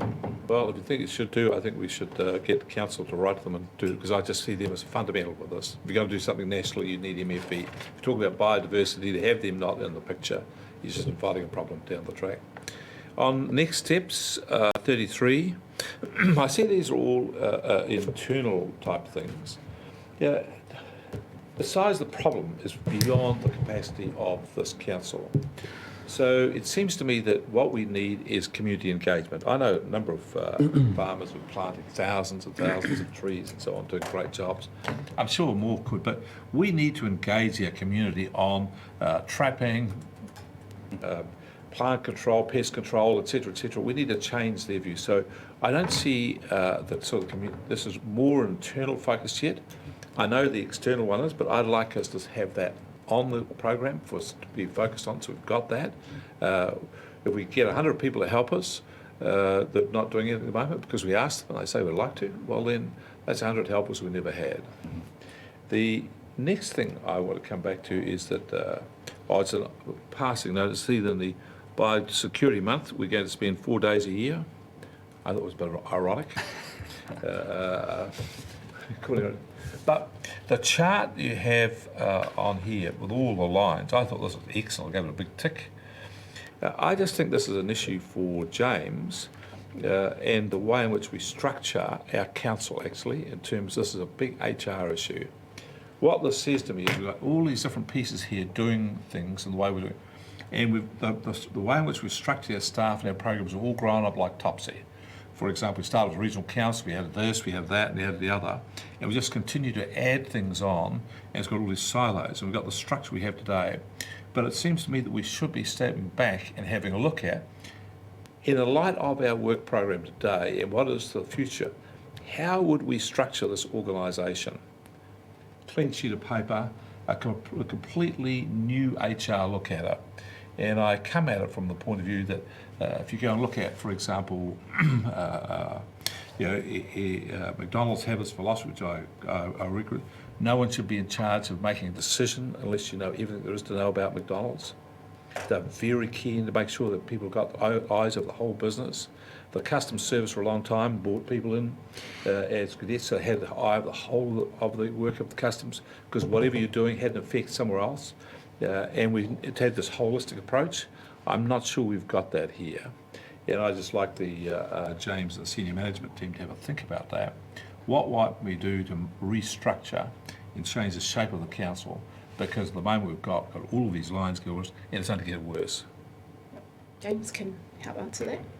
So I'd take a slightly more optimistic view of the way the organisation is structured and presently functioning. We've undertaken a number of reviews of our structure over, certainly over my tenure as Chief Executive over the last 4.5 years. What we are generally organised around is functional specialisation. So, for example, our scientists are all together, our engineers are all together, those that manage our physical assets out in the environment are all together, those that engage landowners are all together. And so the method to the madness in that is that while we're dealing with biodiversity, those same teams are often dealing with water management, water quality. They're also contributing to our climate change resilience effort. And it is true that in the environment, all of our biophysical processes all interrelate to one another. So what we do in freshwater management contributes to biodiversity, contributes to our climate resilience, etc. So given that complexity and integrated reality of our biophysical environment, the organisation is divided around those functional specialisations. But what we attempt to do, and again what this paper attempts to present, is work highly collaboratively across the organisation. And so the challenge we always have is ensuring that we have our Scientists are working closely with our policymakers and our regulators to inform the policy development, and that flows down to our operational staff in a seamless and aligned way in terms of what's done on the ground and what's done with landowners, and that is monitored and evaluated and fed back round in a continuous loop. So that is the way we operate, and it's the way that the senior executive team thinks about the philosophy of the business, and the way we work very closely together to ensure that all the parts are aligned. But it is ever a challenge when people are busy on their own deliverables to ensure that alignment continues. So it remains something that is work that's never finished. And at our most recent planning day, as a leadership team, we were particularly focused on the community engagement and communication challenge we have, and how do we ensure that all parts of the organisation are singing with one voice in terms of our engagement externally, so that all the parts are mutually reinforcing, and that remains work to do. But generally, I think the functional specialisation is preferred. We have looked from time to time at the idea of taking a scientist, a policy person, a regulatory person, somebody that works on the ground, and create multidisciplinary teams in a structural sense. That creates some challenges in terms of, I guess, the pastoral care and development of the staff, performance management, etc. So the preference at the moment is to create virtual teams in relation to specific projects, and you can take the Tukipo wetland as an example, where we've had comms, we've had science, we've had policy, we've had regulatory, and we've had science, and we've had our catchment advisory staff all working collaboratively. So we tend to do that through virtual teams on particular areas of work, but functionally the organisation remains around professional disciplines and areas of specialisation. Thank you. Very good answer. Yes, very good. Any more questions? Because I have to share the load. That's great. It's great. Couple. Awesome. Thank you, James. Councillor Foss. Oh, thank you. Just picking up, most of that's music to my ears, James, thanks very much. That there's a natural tension, but I'd always start from the external interface with consumers, our owners, our ratepayers or stakeholders. They don't see the gravel department, they don't see the Possum department, they see a regional council doing its best to look after the environment on their behalf. And so that single message, and if we're structured to best achieve that and deliver those, well and good. And as the Chair, or Councillor Barker said there, I was going to say the flow chart, you wouldn't even call it a flow chart, would you? I don't know what you call it. A mixed up wiring diagram from the 30s, perhaps. But anyway, it is what it is. But just a question, one comment. Thanks so much for that very last point. Submit a proposal for the 24-34 LTP. So we're not rushing into something, we're not suddenly looking for some money, we're going through a proper process to get there, and the lens under which you're describing it, very few people would argue with it, I'm sure. It's really good. Did any of this get flushed out with your risk matrix and framework and analysis? So if I tested it under the reputational risk, the regional council not doing its bit or not delivering or something, did any of it get flushed out? And if so, have you made changes, or is something evolved from that? I'm just surprised to what you were saying earlier, that A, we won't deliver on our targets, as Councillor Williams said, but we're changing the wheels a wee bit as our cars rocking along the motorway here. The first thing, is that going? First thing I would say, Councillor, is that you're absolutely right. The community don't see the functional groupings of the organisation. They see issues and outcomes, and so our current conversation about how we present ourselves externally is premised not precisely on that view. Therefore, the coherency with which we're organised in our engagement with the community is a pretty fundamental set of issues for us to make some progress on. And to be an organisation which is customer-centric and is not one which, because of its high level of technical specialisation, is kind of disconnected and non-relatable to the community. So absolutely acknowledge that, and that remains a focus for us right at this time.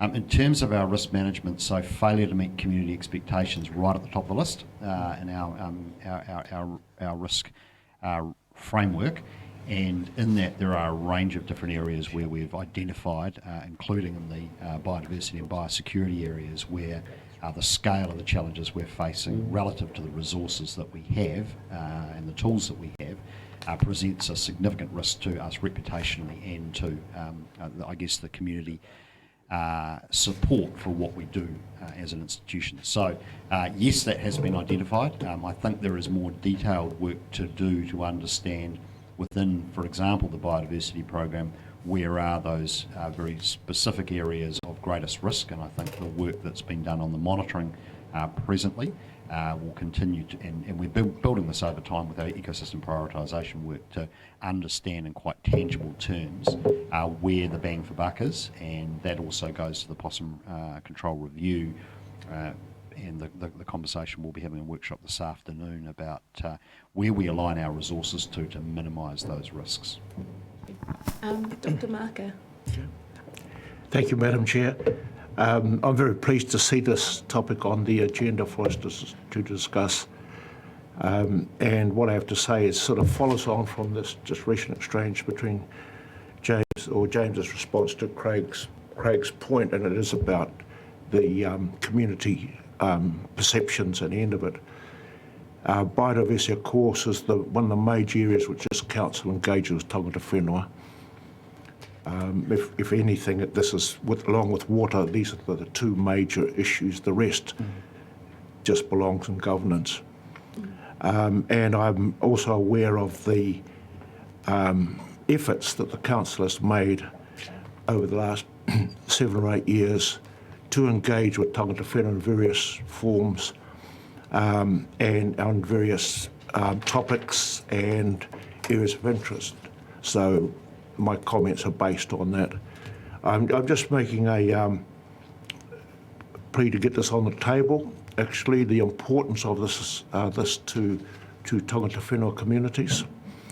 The necessity for us to engage, for this council to engage with tangata whenua communities when it pursues its biodiversity outcomes.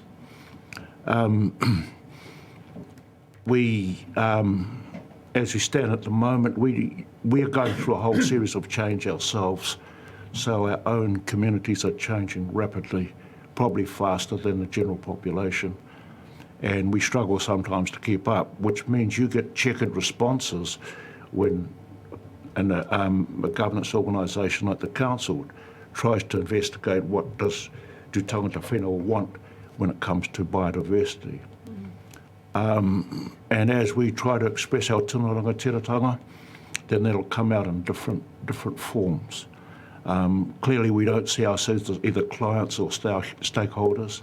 We do see ourselves as treaty partners. That's just part of the language that goes with this area. I noticed the interchange in different presentations.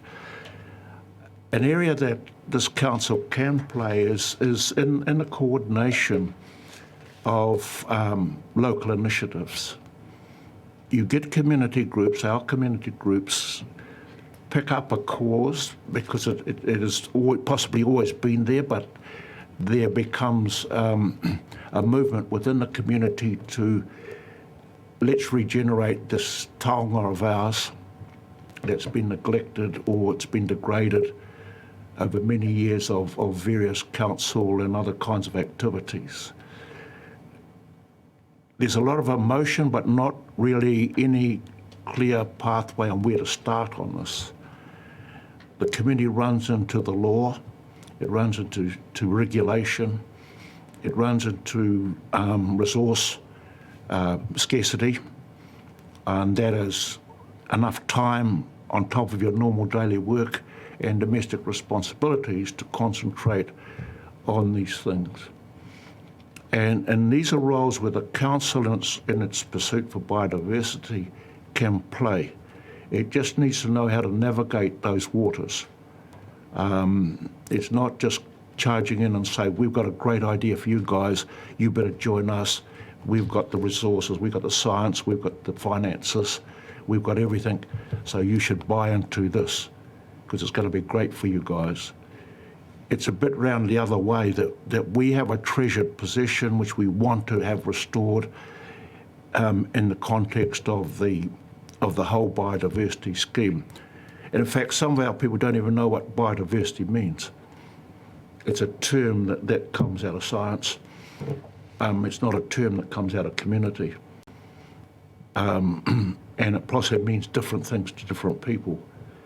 So even the fundamentals of what this council can and can't do in line with that, but you do sit on a major source of resources and statutory and regulatory jurisdiction, which you can enforce if you wish to, and to marshal that to work with local communities in producing these things, because you will achieve your outcomes a lot faster and more completely if you do engage our communities. Our communities will be enriched by the experience as well. But I'm talking from the council point of view, if you want to get to these outcomes in the next 20, 30, 50 years, then you're going to have to bring our people with you and alongside you when you do it. Kia ora, Dr. Marker. That's brilliant, wise, sound advice. And I do want to tautoko what you're saying in terms of when we have presentations, the staff, acknowledging and being very accurate around your description of mana whenua or iwi as partners opposed to stakeholders. That would be great if those have popped up for that to be corrected. I'm not saying in this one, but in future. Yeah. And also, I'm glad Dr. Burns is actually here with us listening to all this, because every single item we're talking about relates back to social ecology and how important it is to bring our communities on the journey, education, and also to get that collaboration, but it starts with education. And scientific terms like biodiversity have come out of science and not community. That's a fantastic part to take away from that kōrero. Kia ora. Happy to move the paper. Happy to move. Oh, we do have one more question. Yeah. Apologies. Sorry, put on to your hand. Councillor Williams, thank you, Chair, and thank you, Mark, for bringing the paper forward. Like Dr. Marker, I was really excited to see this paper brought forward. This is just a very important topic to us all here at Council. The health of our environment starts with, functioning biodiversity, and so to start off with your presentation, Mark, and give us some pretty grim data. It's certainly not great to see, and I think so. The first point to that is we require a significant step change in how we approach this if we want to achieve some different results. So thanks for bringing this all to our attention. So I'll start off with bringing your attention to paragraph 4. And it states the Council has a range of programs that help protect or enhance the environment. However, most of these are focused on water quality. And I'm going to suggest that water quality refers to nitrogen. And my concern for some time now has been there's been such a focus on nitrogen and nitrogen management in terms of an excess in the environment. It's been at the detriment of other environmental factors and issues. So I guess my question is, do staff, would you agree with that sentiment, is that, we've put so much time and resource and energy into nitrogen, has that occurred, has that been to the detriment of biodiversity, as an example? It's certainly a competitor, so I'm not sure if it's specifically nitrogen. I know sediment's another major one as well. So we do invest a lot in managing water. It was a really hot topic, and basically biodiversity did get pushed further down. And now it's good to hear your support, which is fantastic. It's really great to see, but yes, I'd call it a competitor. We can only afford so much as a community, so it's just a matter of prioritising where they sit. Freshwater management policy came out before the MPS on for Indigenous biodiversity, so you have those competing elements. Whether it's specifically nitrogen versus other water quality areas, I could not answer that accurately, sorry. Yeah, I mean, I guess I'd just back that up with saying, I mean, biodiversity encompasses what a healthy environment is about, which is, holistic. It's the sum of all parts, and certainly by us looking at one thing, I never expect to see us, create a healthy environment by just a focus on one silver bullet type thing.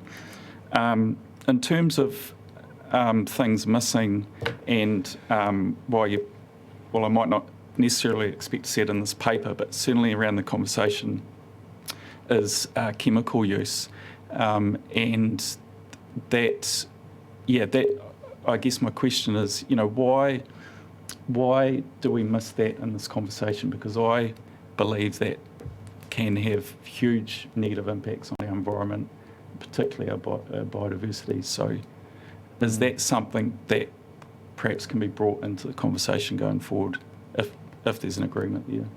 Yeah, look, there's, like I mentioned, many causes, and I didn't want to get into the specifics, but certainly pollutants such as chemicals are one of those. We do have some rules around those, but it's probably an area we need to apply more focus. Yeah. Yeah, I mean, I guess I'd just refer to my experience in food production, if you like, and like my conclusion would be is just an increase in use of, even before my career when I was a kid, on land and food production systems, the increase in chemical use is significant, and will that trend continue? Yeah. Chair, perhaps just through you, just to add to that, I think where those sorts of issues will be picked up will certainly be in the policy development. And the other thing to bear in mind is that we do have, there are national regulators of those sorts of things. The Environmental Protection Authority controls the hazardous substances and new organisms type functions. So chemicals broadly are not necessarily regional issues, they're national issues. But I think your question is right, your point is correct. That's probably going to come through our regulatory programs more than our grant-funded type non-regulatory programs, I suspect. Cool, thanks. That was answered for you, Will? Yeah, I mean, well, I guess to follow on from that and the last presentation, the only other thing missing is the focus seems to be on, say, these hotspots or areas that we know are already significant areas of biodiversity, and so we try to protect those, and that's great. And Councillor Curtin talked about bringing it to urban, to the town, and I consider it across the whole landscape, and so even on a farm level, and we heard it from the Future Farming Trust around the way we manage our land, we can have huge impacts, and I see it on my own farm. So let's retain the focus on the whole region, and as well as just these hotspots, if you like. Thanks. Thank you, Councillor Foley. Councillor. Just happy to move to receive the paper. Thank you. And seconds are behind you. Would you like to speak to it? Yeah, look, I would briefly thank you, and just to remind councillors of two things. One, the message in the book from David Attenborough, rewilding, and that needs to be right at the forefront. That was at our regional hui with the RPC and the Māori committee. Biodiversity, however framed or termed, is right at the top, even nudging out climate change, because it's both antidote and response. So I just think we're so fiddling at the margins of what's required here, and it's nothing. We could have an organisation of 5,000 people and increase our rates by 400% and still only scratch the surface, which leads to the next point, which is the social ecology one that the market touched on. We've got 160,000 foot soldiers out there. We've got a Hawke's Bay biodiversity strategy. I spoke again at that hui I just mentioned about having home shows where we actually host a tent for every one of these groups that comes to our Environment Committee meetings and talks about what they do across the motu, okay? And what to Councillor Foley's point, bringing that Hawke's Bay biodiversity strategy to life, so that people can see and talk and engage and understand in real terms, not with all these scientific papers, but in real terms, what's going on, and galvanising and coordinating that energy must be an efficient use of our funds and our effort and our time. But the second point is, We've just had the NPSFM 2020, and it's just about beggaring us as an organisation in terms of doing what's required. We're about to get another one. I think it is time for local government New Zealand, from this organisation if necessary, to go to government and say, you're dreaming. Unless you give us a share of GST or something like that and you fundamentally restructure our funding capacity, don't you go giving us another one like that. It's too big. We can't do it. We need the pūtea. This funding model has got to change. And if we're going to be honest to our strategic plan, we should spearhead that approach. Thank you. And with that, I commend the paper. Well done. Councillor Fenbeck. Thank you. Any other comments? I'd like to say a couple of things. Oh, I've got Councillor Cooten, then myself. Yep. Thank you. Thank you, Madam Chair. Totally concur with my colleague's comments in regard to the nature of the problem, the size of the problem, and the issues we have to face, and particularly the production of the biodiversity statement from central government without any consideration about how to implement and fund it is hollow indeed. I want to make a comment to Mark and to Ian and the team around this excellent production today. Well done. I am seeing it, however, as part one, and I'm hoping that the commentaries you've heard can pick up, and at a future point you can come back with part two. And in that, I'm seeing the importance of, if you like, cloistering, bringing to play all the resources in the community. This is somewhat of an internally focused contribution. We're now needing the external view of the world, both locally, councils, other players. For example, I don't see comment on Biodiversity Hawke's Bay in here, and yet it's an output of our own. It ought to be included, and how we, if you like, leverage that to a greater extent. Nationally and globally, how we bringing to play all the tools that we can to aid our effort.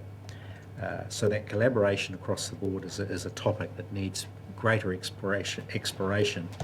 And I note the stock take, it's useful stock take, however, it does need to be brought to light. You know, how real is a contribution from each part of the organisation to this, and I note the absence in relation to Dr. Marker's comments that pity is not mentioned here, and he ought to be, and our relationship with tangata whenua is vital, and needs to be a central part of part two.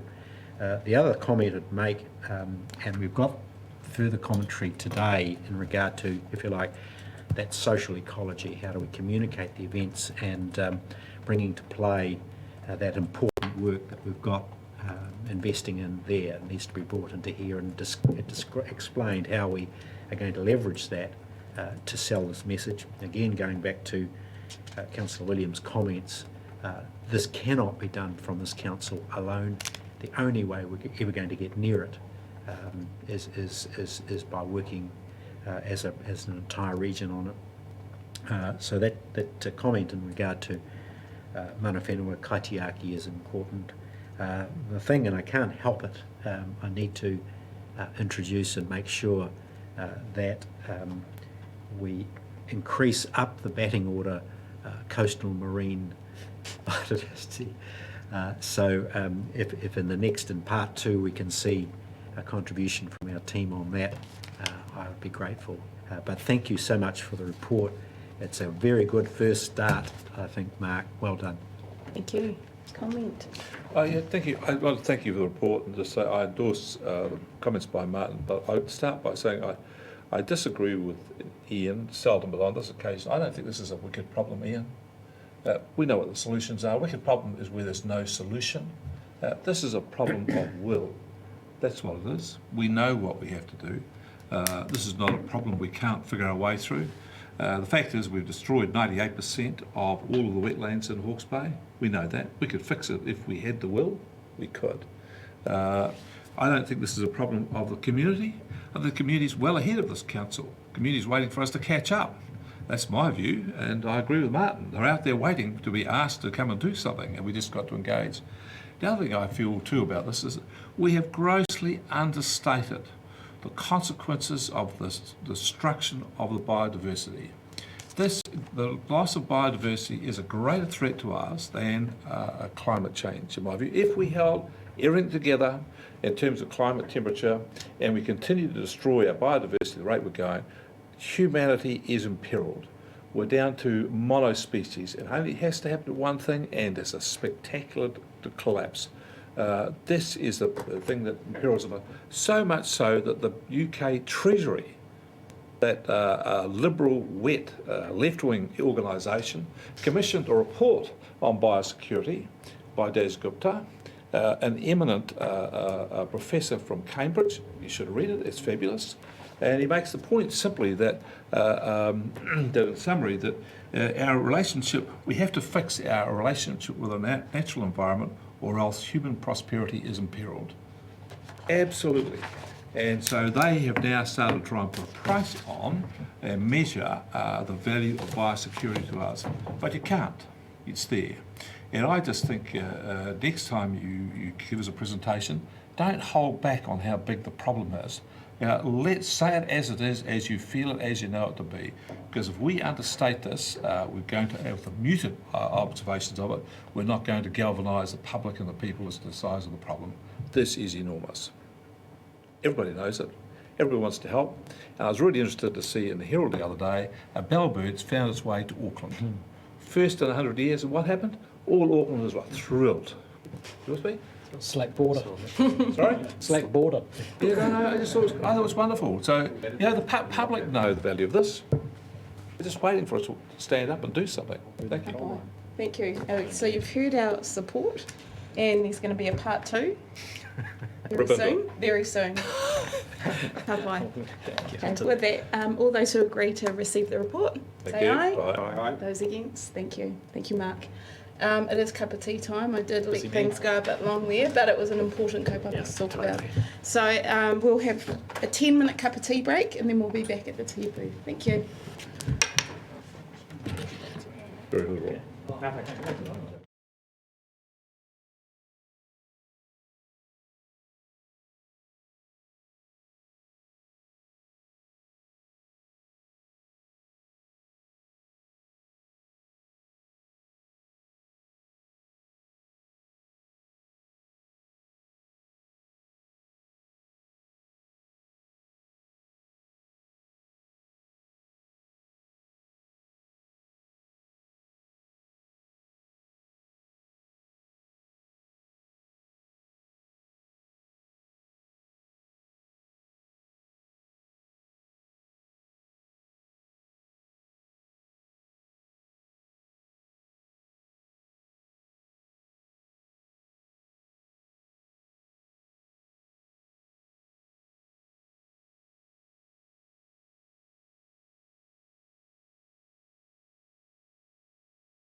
Apologies, Chair. Okay, so what we have now, thank you, is the erosion control scheme and the bigger picture for the region in terms of our sedimentation wicked problem. So I'll hand it over to you, Ian. Thank you. Kia ora, thanks, Chair. Yeah, I'm going to avoid using the wicked problem term. But it's the same sort of concept as the paper you've just heard. Let's just say this is a complex problem. It's a long-term problem. It's intergenerational and it's expensive to manage erosion anywhere in the world, and certainly in New Zealand and anywhere in the world. I just want to reflect also on some words Dr. Marker made in the last presentation, which is absolutely correct. I often say it takes a village to raise a child. Biodiversity is very much that sort of proposition that we need everybody in the waka and everybody rowing in the same direction if we're going to have any chance of getting there. Managing erosion is similar. This is not something we as a council can manage and do on our own. We certainly have a key leadership role in this space. And so what the paper is doing or attempting to do is to pull together the picture of the broader set of activities that sit across council that focus on supporting erosion management. So you get, again, typically pieces in isolation. So what we were wanting to do is bring together a broader and more comprehensive view of what we're doing, and to highlight that this is very much like biodiversity, a cross-cutting issue. It touches on many parts of council, and it needs all of those parts working for us to be successful in time. And look, just the other thing I'd note is perhaps some subtlety that really hasn't come out as well as it might in the paper around the relationship between our regulatory and non-regulatory programs. So the paper probably rather boldly states that non-regulatory programs are our preferred approach. I think there needs to be a mix, again reflecting Dr. Marker's words, that if you want solutions to be enduring and sustainable, you need to bring people with you. So certainly the non-regulatory approach that looks to do that, we know works, because erosion, albeit and sediment, therefore in stream, is something that you might manage in a regional plan through limits, and we will need to do that as we roll out the 2020 National Policy Statement for Freshwater. You can't, at a property scale, regulate that. What we would probably end up doing is require people to have plans for their properties to manage for it, but you're not going to have a limit, if you like, to a property, because the limits will be set at a catchment scale, because it's almost impossible. In fact, it is impossible to set limits at a property scale, given that erosion is broad and diffuse, and you're never really sure exactly where it comes from in the quantities that it might be arriving. So it needs both working together. Certainly we know that our non-regulatory programs are the ones that are probably going to give us the quickest outcomes and the ones that will last us the longest. So I'll stop there and hand over to Dean, and he'll run you through some detail. Great, thanks, Dean. Cool. Kia ora, everyone.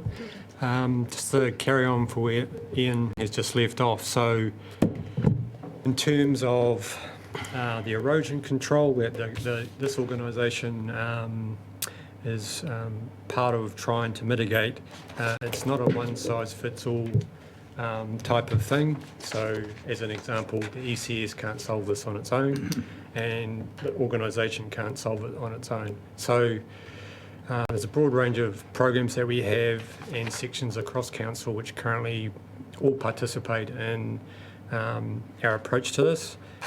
This diagram is meant to very simply show how some of those moving parts fit together, and primarily targeting private land. So the obvious one around science, that helps us to make good decision making and make sure that the ratepayers' money is spent wisely and efficiently.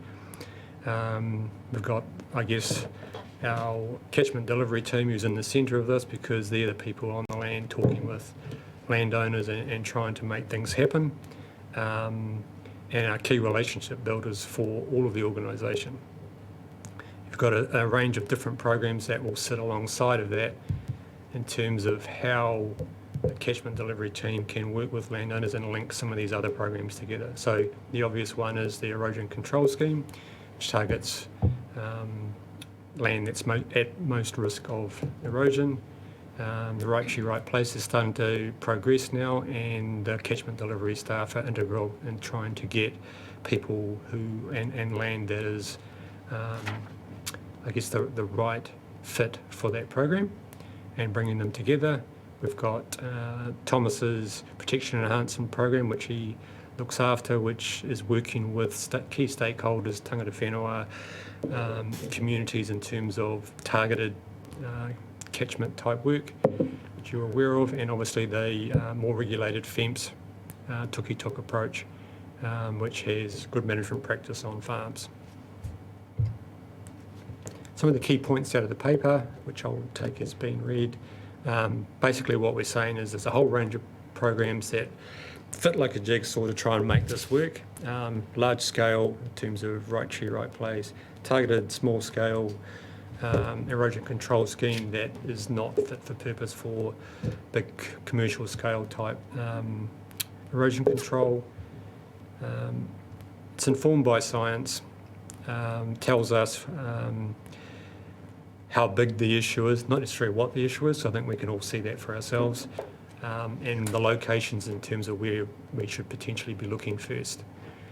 Key relationships, again, there's a number of staff across the organisation that are involved with contact with landowners. Catchment delivery is key to that as well. And we've heard this morning around how critical those relationships are, and building work with community, having one-on-one relationships, being on site, talking to people about the issues, and helping to provide advice, guidance, and educate people.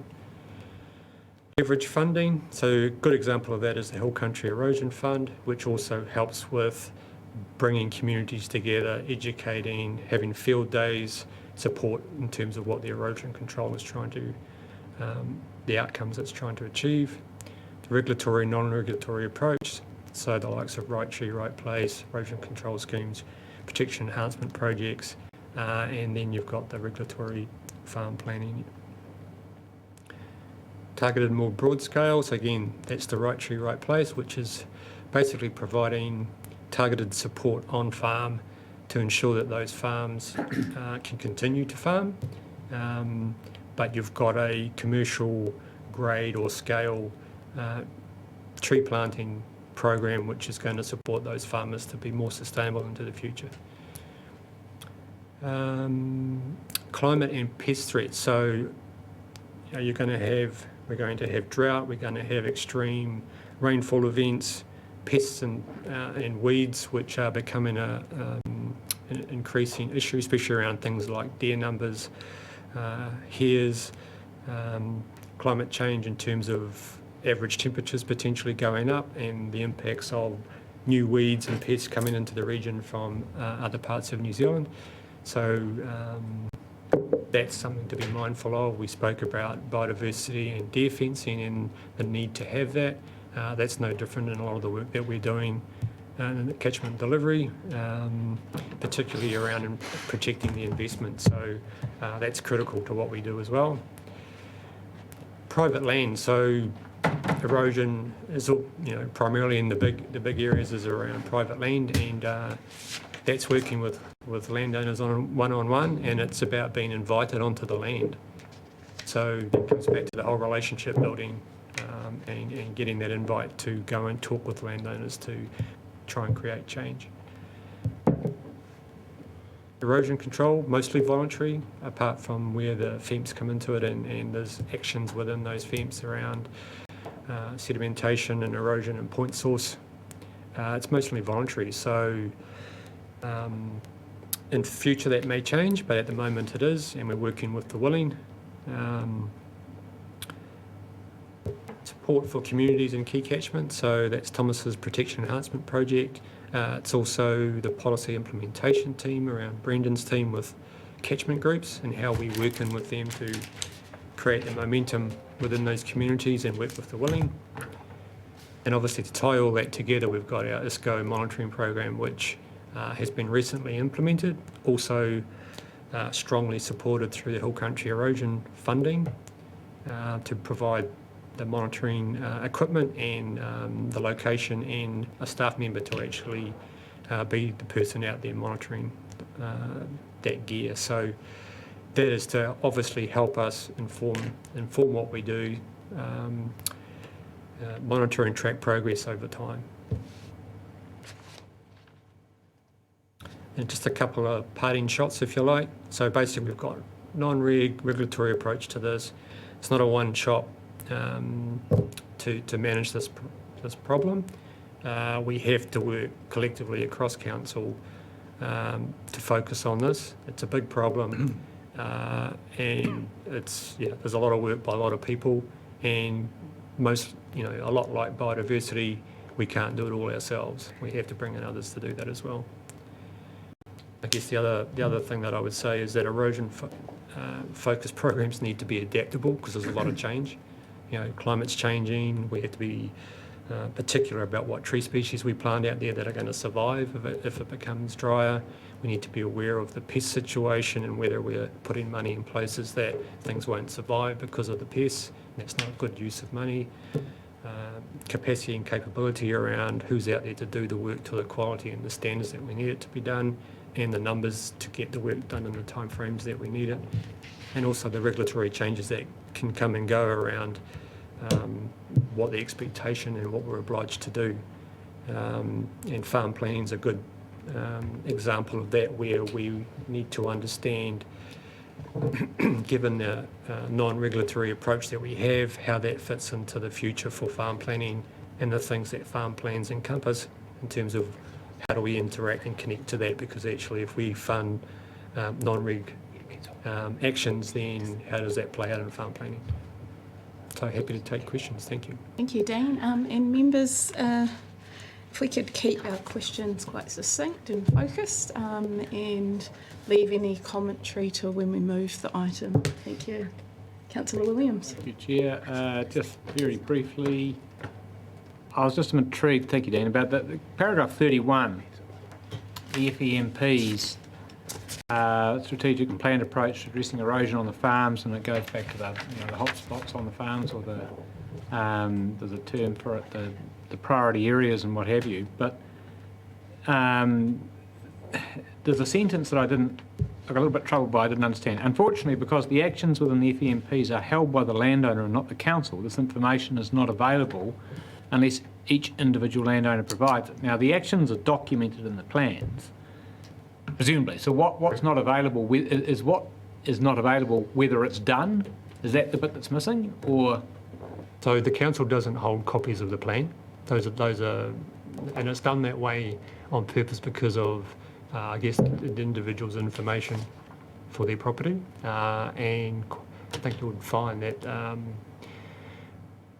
it's to avoid, in one sense, that the need for people to understand what's an individual plan. So official information, for example. So we don't hold the information. We have maybe have a summary of what is in a plan to understand from a consenting perspective what actions need to happen around point sources and things in terms of consent, but we don't hold the plan ourselves. So they submit, I thought the requirement in the rules that they had to submit a plan for certification or approval by the council or something like that. Do they just have to say, I've got one? So how does it work? So where they need a consent, so if they don't meet the ability to manage their program. Yeah, I understand that. Yeah. So where they need a consent, we have the ability to get some information from that plan to see that what the actions are, to ensure that they have happened in the time frame that they need to happen to address those concerns. So we've got that, and that will get audited by compliance as and when required. But for the permitted ones, do we never see the plan? So Councillor, we can access the plans, and I guess this is an area that we're going to pick up and bring more focus to shortly, because we're resourcing a farm plan auditor. Yeah.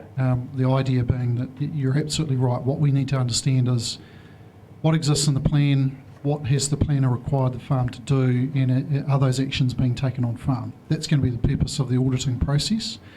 because to meet the permitted activity requirements, you need to deliver the actions. If it's a consented activity, then obviously there's a compliance monitoring program. But we need to be comforted and assured and have processes in play to audit randomly plans against actions on properties to ensure that those things are being done. And that's certainly something that we are, if it's not next year, the year after, we're starting to move into.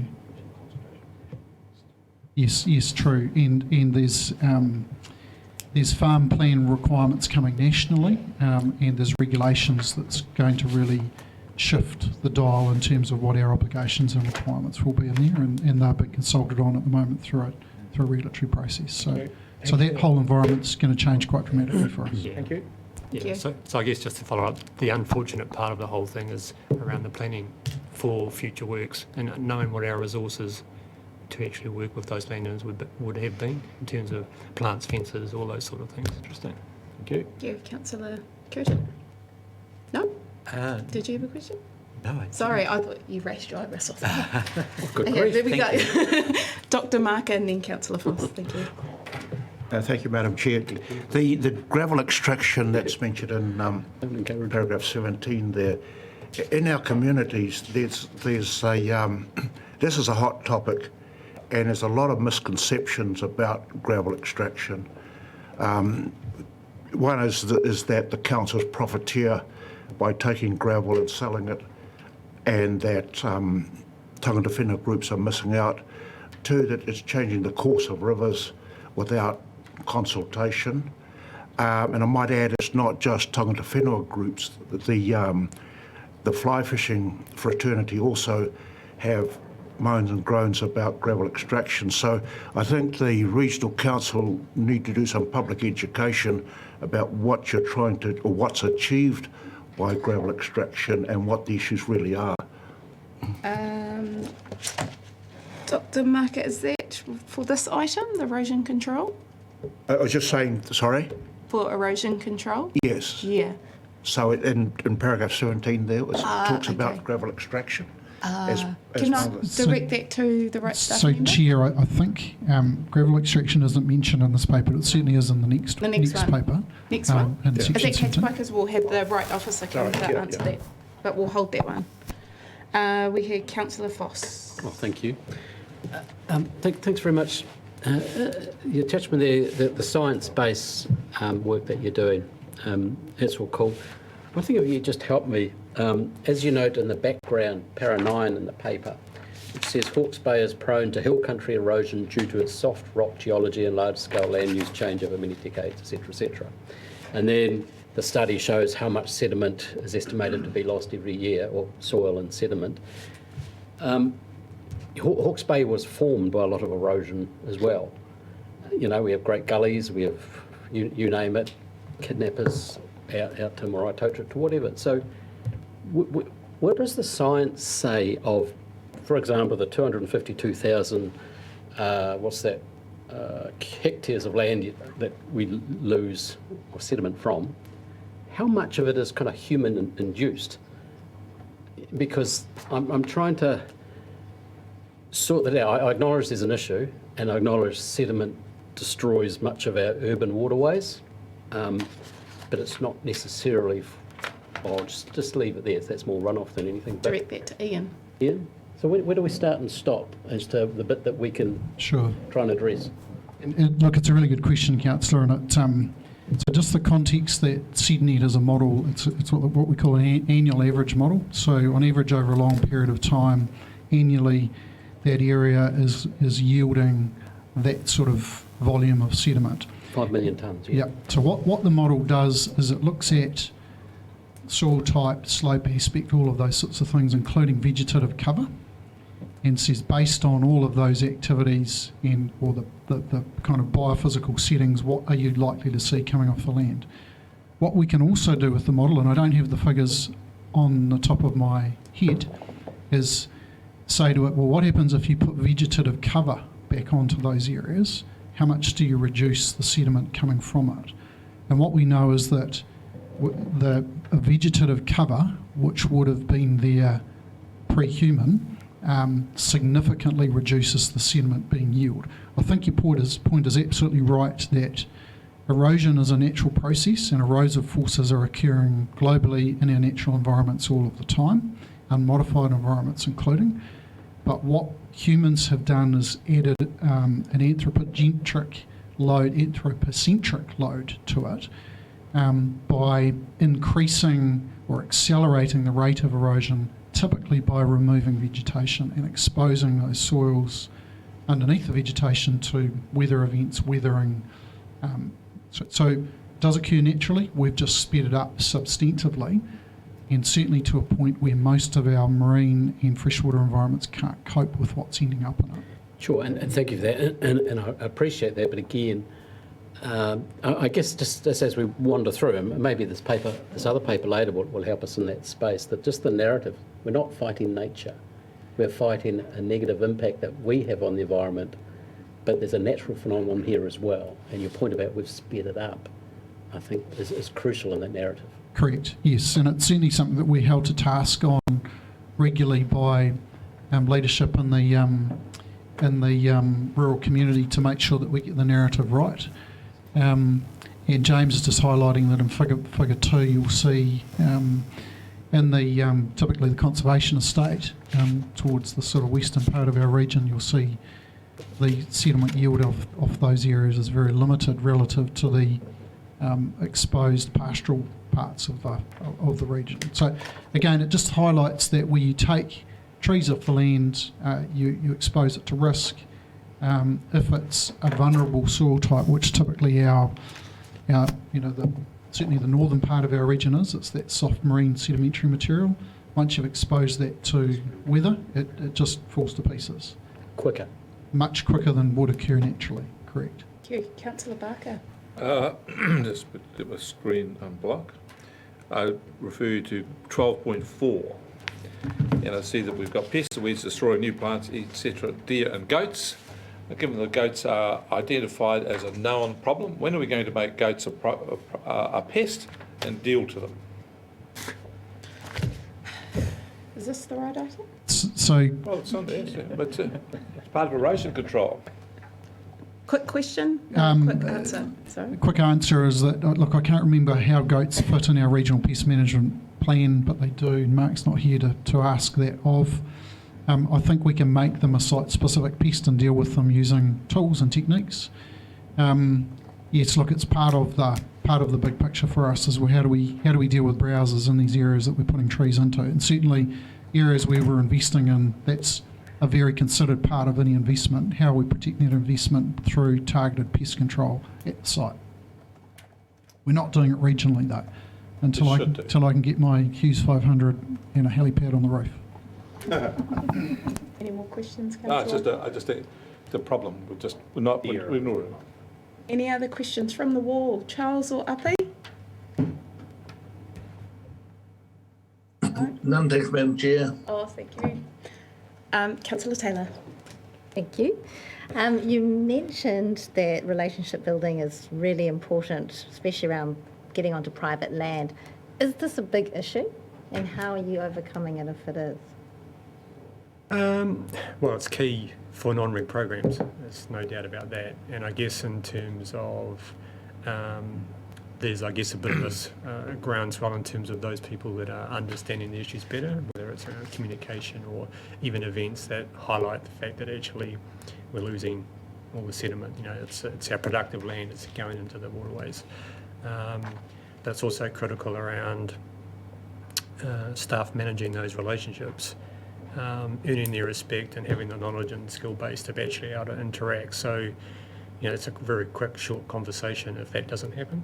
And the outcomes that you could potentially achieve would be a hell of a lot less into those situations. So, yeah, it's key. And perhaps, Chair, through you, just to add to that, we're being really deliberate about who we're employing into these roles now. Back to the conversation we'll have later around communication. So people who have good communication skills, they understand rural communities and rural people, so they can hold those conversations are really key. So they're going to be people that are practical, grounded, know the issues and can work with people. So we're being very careful about who we recruit into those roles to make sure we're successful in those engagements. Yeah, and just one more question around right tree, right place. It's about the right trees, because you mentioned that, you have to really consider which is the right tree because you don't want to be wasting money. But clearly there would have been a time of trial and error where you would have had some loss. So do you feel like you're getting a pretty good understanding now of what is the right tree for the right place? Well, certainly in our work, there's a lot of varieties of poplar and willow poles, for example. There's obviously when you're working with natives, you're trying to put back on the landscape what came from there, so that's a good indication. Then obviously with the right tree, right place, a lot of work has been done through Scion, I think, as an example as to the appropriate places to put certain tree varieties. So, where do redwoods grow, where do eucalypt grow, all those sort of things. So there's a pretty clear direction now, I think, in terms of what should be going where. Thank you, members. I've got a mover and I've got a seconder. Would you like to speak to Yes, receiving the report? Very briefly, Madam Chair, and firstly, thank you to Dean and Ian for pulling this together again. A very useful paper, and I'm assuming my new colleague, Councillor Taylor, will be appreciating, if you like, the comprehensive range of that opportunity early on in her tenure. It's certainly useful for me to be reminded of the extent of our engagement on the issue. I am often, though, struck with feelings of helplessness when we read things such as paragraph 21D that says that 252,000 hectares of the region is erodible, eroding 1,000 tonnes per kilometre per year, 5 million tonnes per year. These are distressing numbers, and I have to concur, I think, with Mr. Maxwell's observation that this is a wicked problem indeed. And I just wondered, it occurs to me, these are the thoughts you have at sort of 3 in the morning, having read this paper the night before, is that is it timely to review how we go about this? Is it time to reality test, to look at what we're doing and saying, actually, is this achievable with the methods we've engaged in? Are we better, for example, to say, put our hands in the air and say, we can't do it over 252,000 hectares? Should we consolidate our efforts to perhaps 20 metres either side of the waterways so that we're doing a very, very solid job of riparian planting? Focus in on that. Focus in on, for example, mobilising all of those landowners around those waterways, around survivability of their plants, the quality of their plants, the maintenance, and, if you like, benchmarking what we're doing, the various strategies against their probability of success. I wonder whether that's a worthy exercise to engage in, to ask that question, should in fact we be doing these, the approaches we've got, and focusing on what actually we can achieve. So they're the 3 o'clock in the morning thoughts, but I am encouraged because the recent success of the Hawke's Bay rugby team in beating Canterbury, and I'm adamant about that and felt helpless for the past 40 years that we would never beat them. So I'm encouraged to go forward as we are, but I wonder whether in fact we ought to have a bit of a reality check, if you like, a fallback position from the investments we're making. Should in fact we be focusing on those areas? It occurs to me in the previous paper in terms of biodiversity, should in fact we say let's do our bit being controlling the possums and doing that really well. I don't think it's the answer, but I wonder whether it's worth exploring at a strategic level, whether in fact we do consider the probability of success of these various programs. Thank you, Madam Chair. Thank you, Councillor Curtin. Councillor Fernbake. Apparently you have to say it just quickly, so I'll be just quickly. I'll Because that's what they all say. Oh. It's on. I think, thanks Dean and Ian, once again I really appreciate the work that you guys do. The sign to me is that it's always oversubscribed. We don't have enough poles to plant. farmers are really keen to plant. To me, that's a sign that it is really necessary. These people know their sites the best, their farms the best. It's generally on the top end of a farm, so velocity is something that works with water. So I have it on the top end of the farm. If you can slow it down there, that is so much better than actually a good tree in a marginally flat area. So I think you guys are doing a great job, and actually I would like to actually plant more. It's death by 1,000 cuts. It's so many things that we're talking about today, including communication, is how we're actually going to improve our environment. So I wouldn't let up. I would like to see more of this. Thank you. Thank you. Any other comments, Councillor? Yeah. And I will be brief. The numbers are absolutely staggering. It was 3 million tonnes that I was trying to get my head around, was the number that was bandied around about a year ago. I saw in the paper from James it's 6.8, and now it's 5. I mean, they're just colossal. But here's a number. There are 8 times the amount of sediment going through Red Bridge in 3 days than will be released during the Clive River dredging. Maybe that puts into perspective, and no one's seeking a consent for that. God's got one. Good. I just want to, respond to Councillor Curtin briefly. This is no time to prevaricate and wonder whether we're going in the right direction. This is the time to put the foot down on the accelerator as hard as I can till it comes out the bottom of the car. And our Right Tree, Right Place scheme has got an objective at the end of it. If it works, that does put us in the same scale as the 250,000 hectares, at least on an order of magnitude basis. I just think we keep going. We don't doubt ourselves. We do not doubt our resolve. Thank you. Thank you. Any other comments? Right of reply. Councillor Curtin. A short right of reply. I think Councillor knows my comments are somewhat tongue-in-cheek. However, there is a certain element of reality that we need to bring to the table and keep focused on and direct the resources we've got, the very limited resources, in the best way we can. And I know we're doing that, but I don't know if we need to stop saying it. Thank you very much. And all those who agree to receive this report, say aye. Aye. Those against, carried. Thank you very much. Thank you, Dean. Yes. Well done. You thought it was short. I'd like to welcome a presentation around the Tūkipo wetland. And just like to thank you for being patient. I know you were going to present last EICC meeting, but you're here now and we welcome your presentation. Thank you. Kia ora. Kia ora. So just while Thomas is getting set up, thanks, Chair. I don't know how many of you met Thomas. He runs our Protection Enhancement Program, project manager for that. This is a great news story. Really pleased to be able to bring it to you this time around. And I think Thomas will share with you some further good news in this area that we're recently signing up to. So over to you, Thomas. Thanks. Great. Some wicked news. Kia ora koutou. Nice to be here. And now I will keep this pretty brief.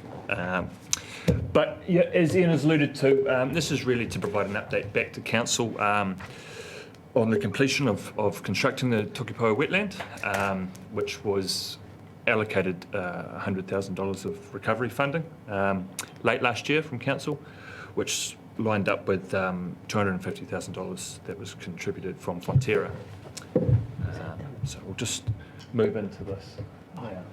So the principle of the constructed wetland, we built a 1.8 hectare wetland on the White family farm in Tūkipo, which is on average 0.9 to 1% of a 180 hectare catchment of water feeding into it. And the principle here is that we will target to remove 20 to 30% of the dissolved inorganic nitrogen coming from that catchment, which is obviously a really key driver in our new regulatory framework out there in Central Hawke's Bay and the Tukituki.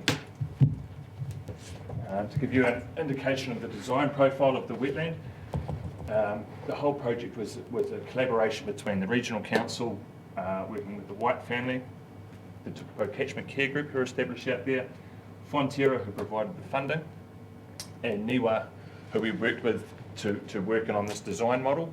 And also this constructed wetland, this project ends up in their national monitoring program. So they've got 6 sites nationally where they've constructed wetlands in the same sort of modular approach that they're monitoring.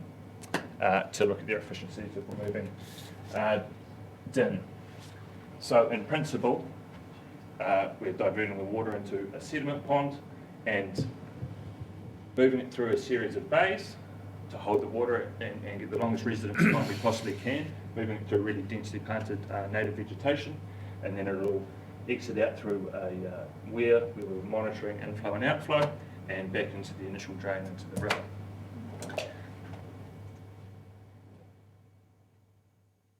Briefly, that's the same design, and just to show you how it's sort of fitted into the landscape. So we had some existing native vegetation there, and we've selected an area in agreement with the landowners that was very low productivity, half of them to graze and look after. So we're very sort of mindful and cognizant that we wanted to merge that into the landscape so it looked like a natural feature, not an unnatural feature. And the principles of how you design this wetland is you have shallow and deep marsh zones, so heavily vegetated up to 300 mil of water, very densely planted, and then the striped blue zones are your open water zones down to 1 to 1.5 metres, and that helps to sort of settle out coarse sediment as it moves through. Now we're going to go through a series of photos to show you the principles of the construction and where we started and where we've ended up in this space. So from that aerial, this is the site, this is the location before anything happened on the farm, so that's the native vegetation in the back. Then we started construction, and this is showing the earth that was moved to create the sediment ponds in the deep water zones, and obviously the exposed areas in this photo are where the native plants were going to be planted. Parts of sort of the fundamentals of how this works, all those bays are connected with offset culverts, and we offset them to allow for fluctuations in water flow, obviously as we get storms or different rain events coming, and it allows fish passages at different height too. And then we'd have a V-notch weir, like the one on the side, at the inlet to the wetland and at the outlet, and this is to allow for precise flow measurement, but they don't need to stay permanently. So after the 3 years monitoring, potentially with NIWA, those weirs could actually be removed and it could just become more of a naturalised sort of rock formation or gradient, but it is something that's essential for the science and monitoring aspect of it. And obviously 24,000 native plants went into this, and this project was delivered in a pretty short space of time. We got the funding and it had to be used within that financial year. So construction started in, I think it was sort of October, November last year, and it was done over the summertime. And it was a really great opportunity for us. Obviously this is some of our council staff out there for us to sort of work collaboratively on this. Ian and James sort of alluded to this earlier. So we've had the regulation and consents teams out there for a sort of workshop, and we discussed the science behind it and the principles of why you construct a wetland for water quality, and and got stuck in and put in 5,000 plants on that day. And then we had the Tukipo Catchment Care Group come along as well in the afternoon, and we did a planting with them and provided a good sort of platform to have discussions about the wider issues we're facing in the region. You can see there that we're looking for 70% of the total area of the wetland to be planted, heavily planted in dense native vegetation. And the din removal is achieved by biological conversion rather than plant uptake. While there is a portion of plant uptake, it's more to do with the conversion, the biofilms on the plants within the shallow benches. Another key point to this is this wetland is built for water quality improvement, but there's a really, really important secondary function of biodiversity that plays here. It may not be the primary driver as to why it's done, but when you're looking at the volume of native plants that have been installed, you're looking at putting 1.6 hectares of wetland in a region that has a paucity of wetlands. We're significantly adding to our biodiversity values at the same time. So we're ticking two boxes, which I think is a really good idea of the way forward in this space. So after construction and planting, we finally got the rain that we needed to fill this wetland up. So this is actually quite a few months ago now, and you can see visually this is what it will look like, and you can just see now at that stage the plants were just starting to come through the water, and grow, and I know now I'm going out tomorrow that they're sitting at about 2 feet above the water, so it'll start looking a lot more naturalised and like a wetland that you might suspect to see down at Waitangi or Peka Peka. But we also know that the principles of it are going to be to improve water quality at the same time. But it is a lovely landscape shot. So.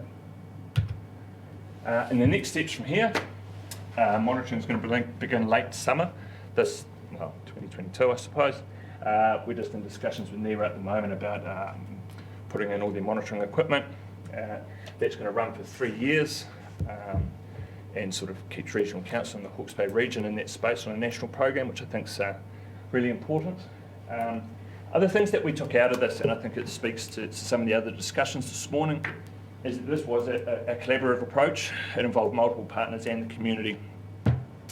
And it was very interesting to see the change in that space and the positive relationships and the impacts it had around what at times can be a negative subject.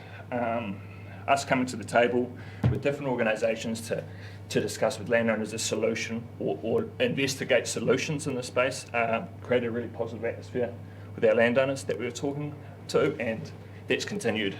And I think it's a really, really important part to take out of it.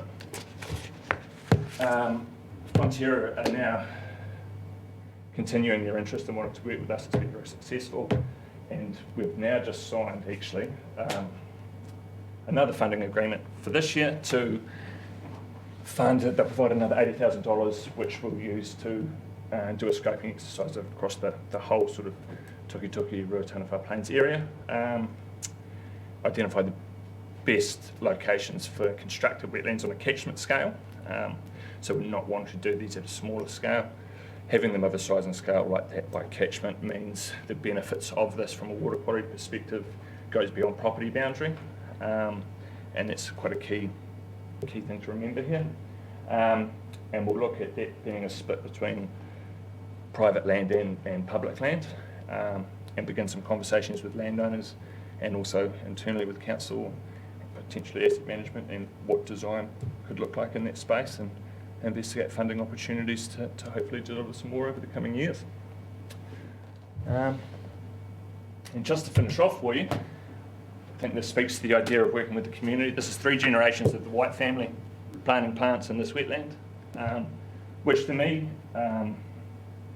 it is really powerful, because you're looking at a generational shift in how we approach land management, from what Larry may have done when he was a young farmer on these same blocks to the grandchildren there, and they're all got a very vested interest in how not only can they best manage the land but improve the environment and biodiversity at the same time.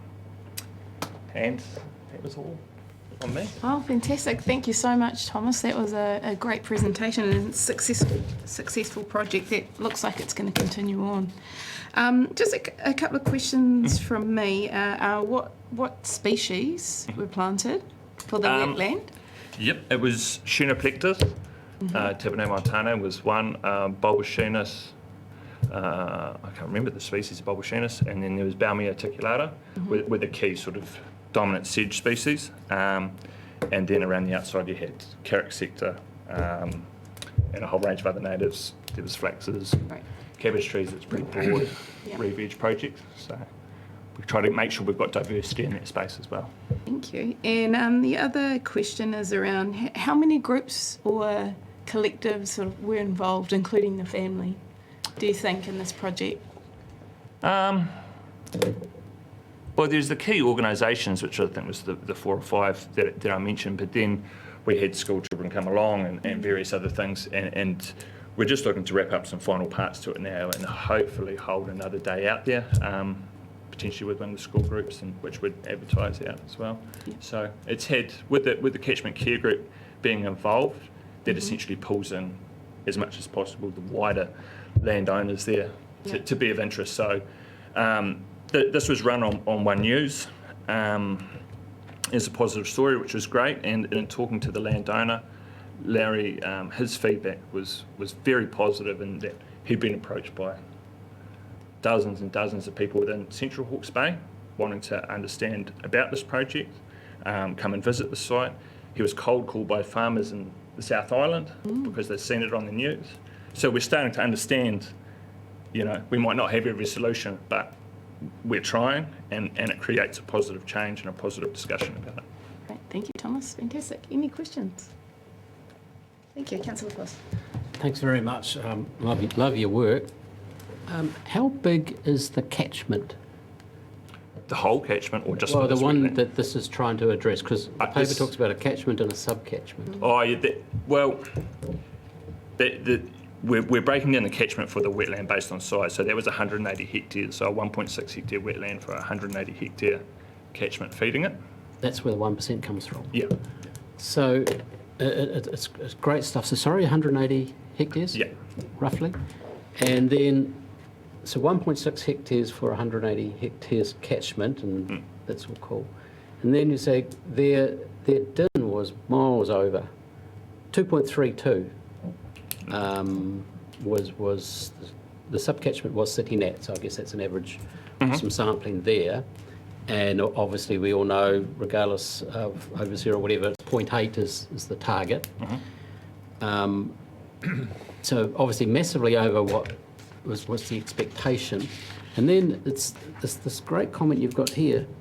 A 1% wetlands of a catchment can remove 20 to 30% of the nitrogen passing through it. That's kind of awesome. So let's say they were sitting at 2.3 and we take 30 or even 40% of that, it still well exceeds.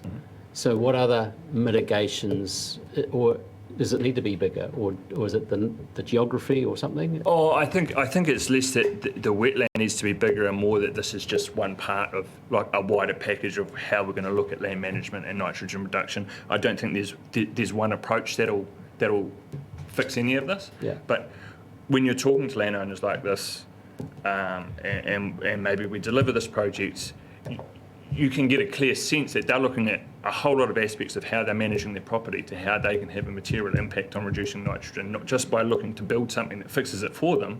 There's a range of things, and I don't think there's any one thing that would. So if, just a kind of hypothesis really, if 1% of the Ruataniwha Plains was wetlands in the right place, roughly, would it be a fair expectation that we could see a 20 to 30% decrease? If they were in the right locations and designed correctly. So there is a thing to remember that they are constructed, and they're constructed following very specific principles to make sure you retain the water in the wetlands long enough through the sort of shallow planted areas. You could be looking at totals like that.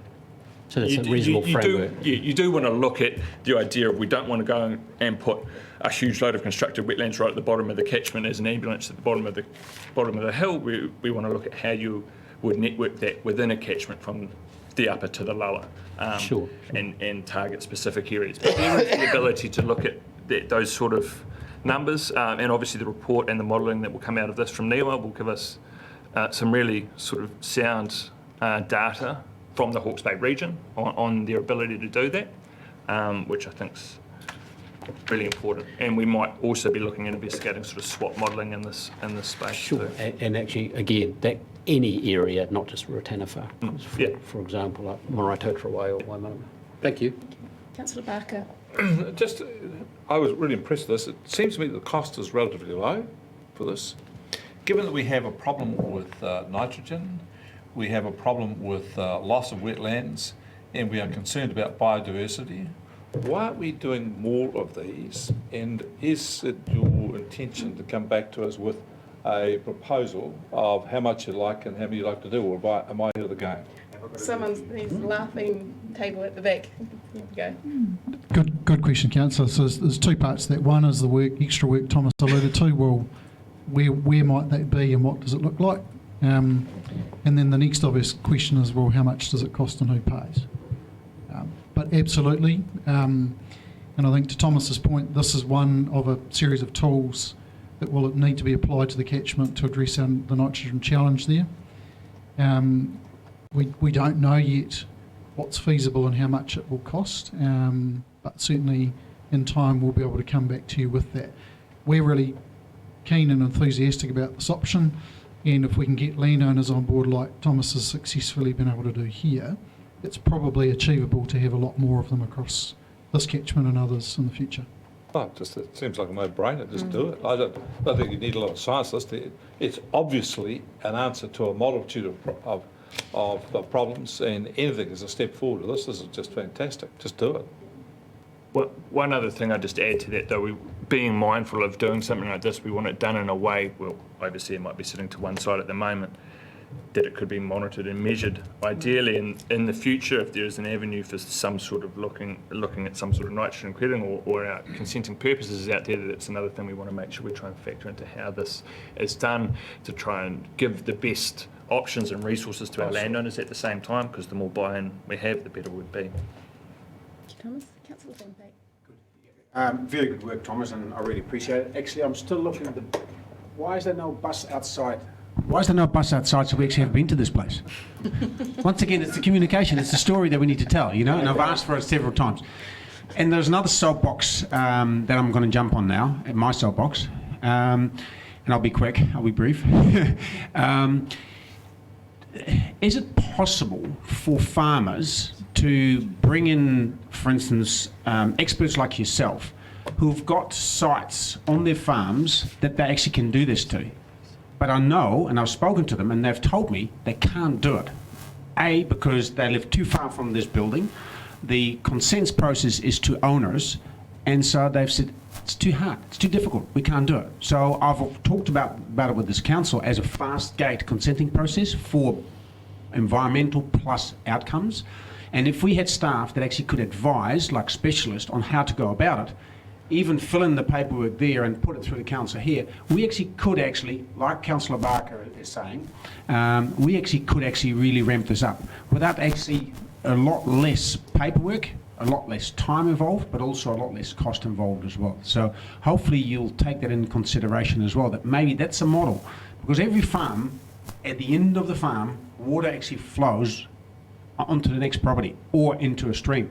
And they've all got the same answers, but the consenting process is just too difficult for them. It's a wicked problem for them. Thank you. Wicked.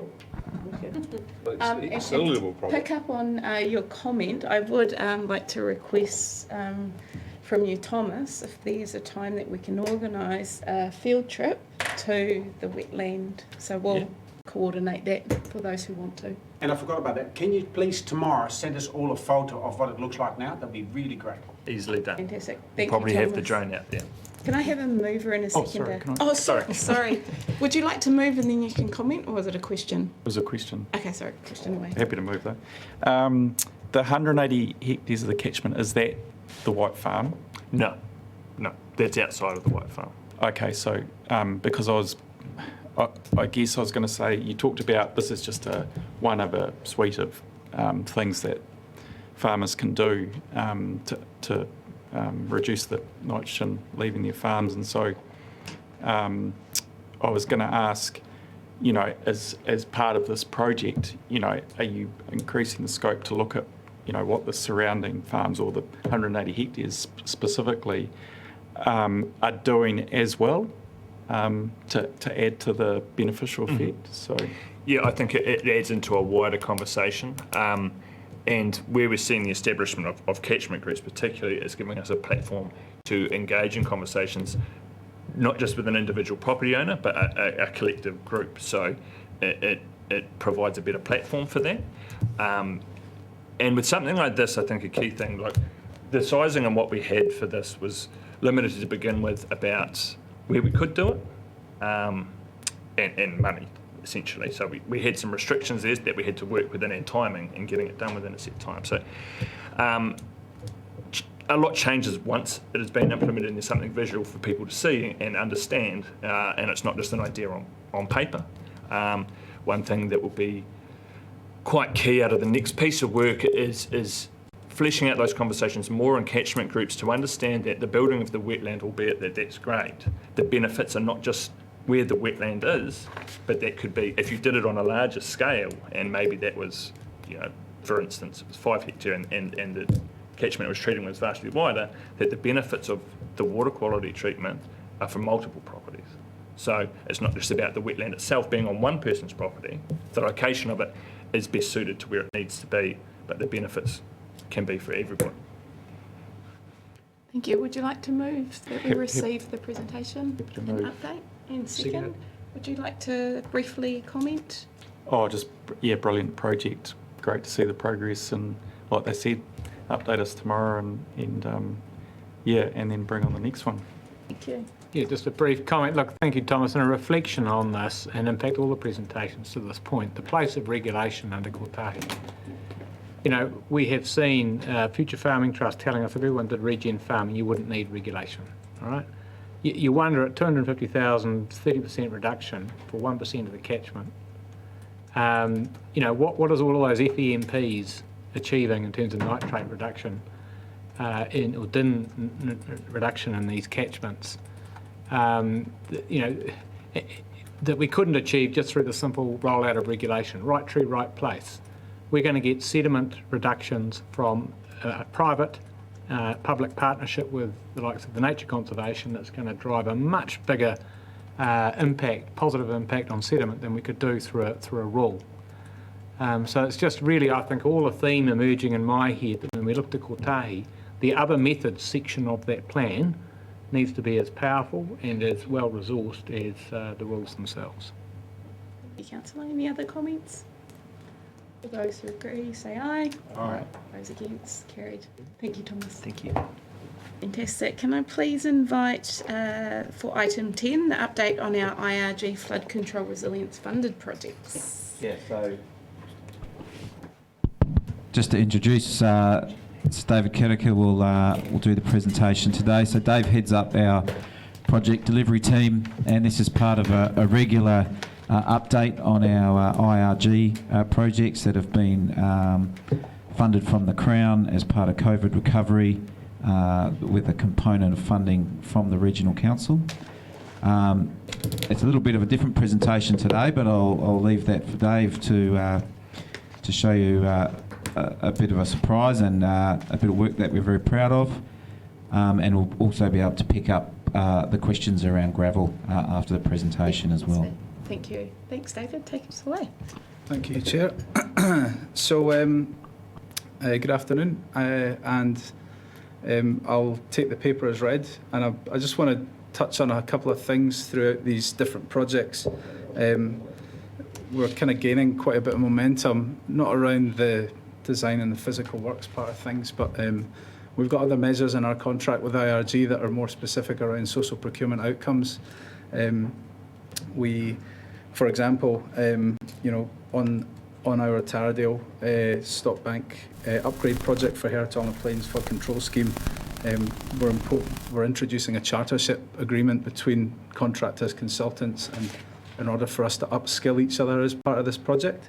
That's been a voluntary thing from all of our contractors and consultants, which is no mean feat, as you're probably well aware. We're also focusing on an area with mental health and wellness, well-being as well, so trying to introduce that and weave that into our contracts and actually have some hard, fast deliverables on how that might look. So again, still in its early days, but just to try and bring that to the front and forefront. With regards to the Hertonga Plains Flood Control Scheme works, yeah, our Taradale Stockbank works. We've gone through an early contractor involvement. We're hoping to have a signed contract with the contractor in the coming days. We've also our Moteo Stockbank and our East Clive Stockbank. We've had our factual reports complete and returned, and we're about to start ground modelling to understand strength capacity requirements for those assets too. Natarau and Roy's Hill, we've actually had our modelling complete. We went through presentation with WSP Opus just earlier this week, and we're looking at design options now for those two stop banks. Another thing, just touching on Thomas's previous presentation, we have, as part of our deliverables, we've got environmental outcomes that we need to meet as well, and we're embarking on a fairly ambitious project through up to 30 hectares of planting. We've got a programme in place for some berm improvements, and that's a really interesting and exciting part of this work as well. So Once we've got some more information on that, we'll make that available to you as well. We're just going through our RFQ, request for quote preparation, on that particular piece of work as well. And something worth noting also as part of our social procurement outcomes is that we've acknowledged that some of our potential contractors that are going to tender on this work are probably at a lower level of competency, so we're looking to try and stand up some tender training or procurement training scheme for those particular contractors too, and that's going to be wide open across the region through Ministry of Social Development as well. So we're trying to cover as many different parts as we can. We're also trying to connect together some of our key contributors, contractors and the like, through third-party training for literacy, numeracy, leadership training that's quite well tailored to suit particular contractors. So, and by doing that, we're actually helping to support through Ministry of Social Development also a number of Maori Pacific-owned businesses. And we're trying to change or challenge the way that we currently procure to try and accommodate some of those Tier 3 contractors as part of our work.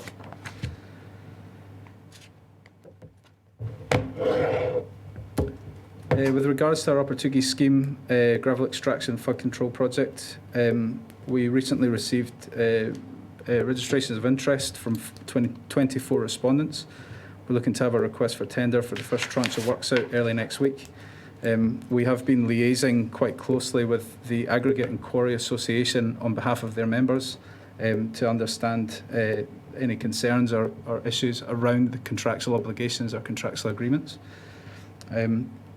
We did a trial section out on the Upper Tuki in the Makeratu. That was very successful. And we've got a community meeting on the 30th of November to provide an update on that project as well. The State Highway 50 Waipawa erosion project has come to an end. I'm going to pop a video on for those who may or may not have seen it. We've been widely praised through our third-party ecologists for the works that we've done in that particular project, particularly around providing a more beneficial environment for endangered bird species. We'll see that through the video as well. And on our Wairoa River Parade River Erosion Project, cultural impact assessment has been complete, and we're looking to incorporate some artistic signage, some planting and access to whitebait stands as part of that deliverable as well. And just before we pop this video on, I just want to talk to another piece of work that we've been collaboratively pulling together with other river managers across New Zealand as part of the River Managers Special Interest Group. Early on in the piece, there was a collective communication package pulled together through a group called Resilient River Communities. That links up all regional councils and unitary authorities across New Zealand. We have one consistent language. We gain momentum through the works that we're doing in respective parts of the country. We've got consistent messaging. We raise awareness of the issues, and we're flying the flag on some of the flagship projects that we're delivering.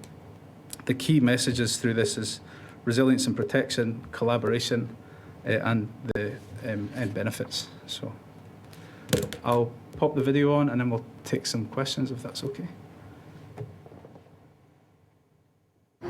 Floods are New Zealand's most common natural hazard.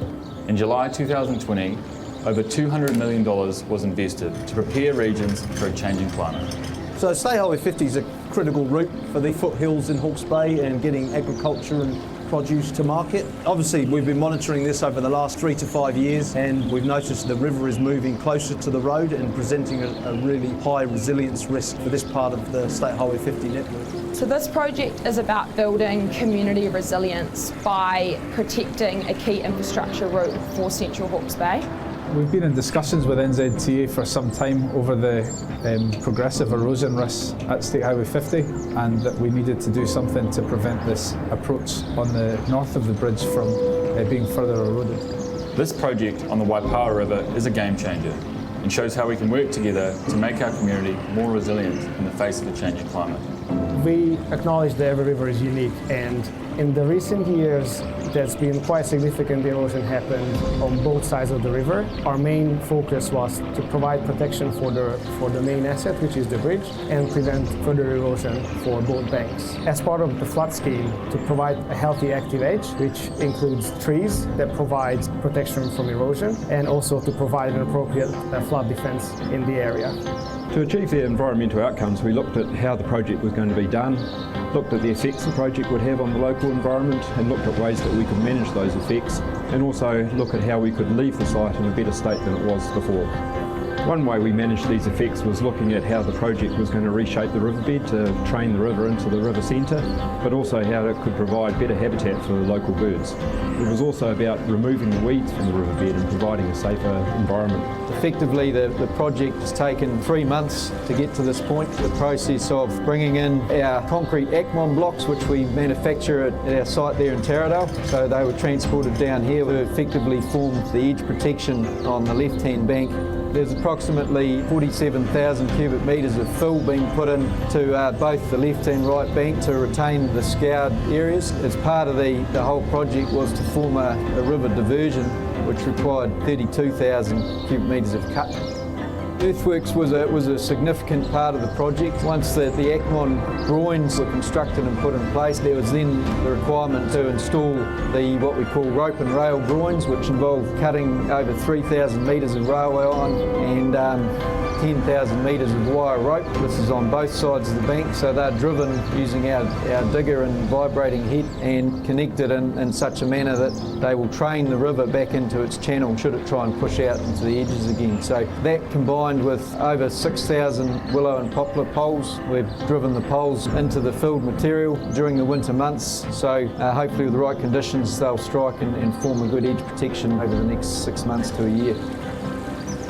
It's really important for us to employ local businesses. And for this project, we employed the Kaitiaki Rangers, who planted native trees and willows along the awa. So the purpose of Te Waimori Trust is focused around environmental restoration, supporting our whānau into roles of kaitiakitanga. And so in 2020, where we were able to employ 10 whānau into kaitiaki ranger roles, and coming now into 2021, we've been growing the team into about 15 kaitiaki ranger roles. So we're here today to help HBRC plant up natives behind me here, 1,000 plants, and regenerate what was once here. We also been doing willow pole planting along the riverbed to help retain the riverbed during flooding and stop erosion. So we have 8 rangers on board at the moment, 4 in each ute out there doing it, getting the job done. We are also looking to expand at our yard at Waiheke Marae. We're building a nursery there with approximately 75,000 plants that will home and then be able to be planted on jobs like this in the future, and that will provide 3 more jobs minimum for more hapu to jump on and get working with their whānau and improve the lifestyle of the locals in Waiheke. This project has seen key collaboration between central government as an investor and local government, as well as other funding partners such as Waka Kotahi, and it has seen great iwi collaboration. So we're really stoked with the result of this project. We've had some really positive feedback, both internal and externally. We've left the community in a more resilient place than it was.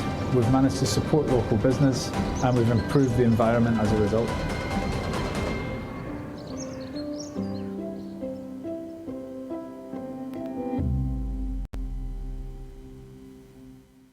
Great footage, terrible background music. Great footage, but the music wasn't so That was good. an impressive video. Well done. Before we open up, I just would like to give Dr. Marker the opportunity to ask any questions. No, it's all right. Thank you very That's much. okay? Yeah, it's okay. Thank you. Any other questions regarding this item? Councillor.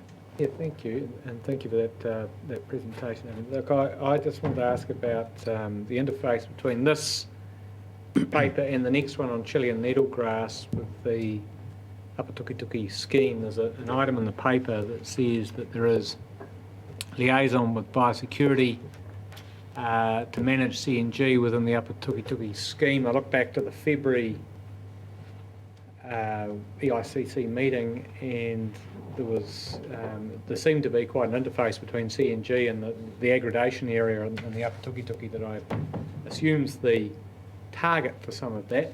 But I just wanted to get some greater clarity on how much of an overlap or intersect there is with CNG infestation and the priority areas for the Upper Tukituki scheme that are being funded through this project and that we're seeking additional rating for, and what those management steps might involve, with the paper to follow saying that machinery and human pathways are the main means of spread, where our policy is not to do that. We've actually got rules in our plan that say don't do that, don't spread. We've got a containment policy. So have we got this base covered is my question. So Dave, I might just start with a broad outline.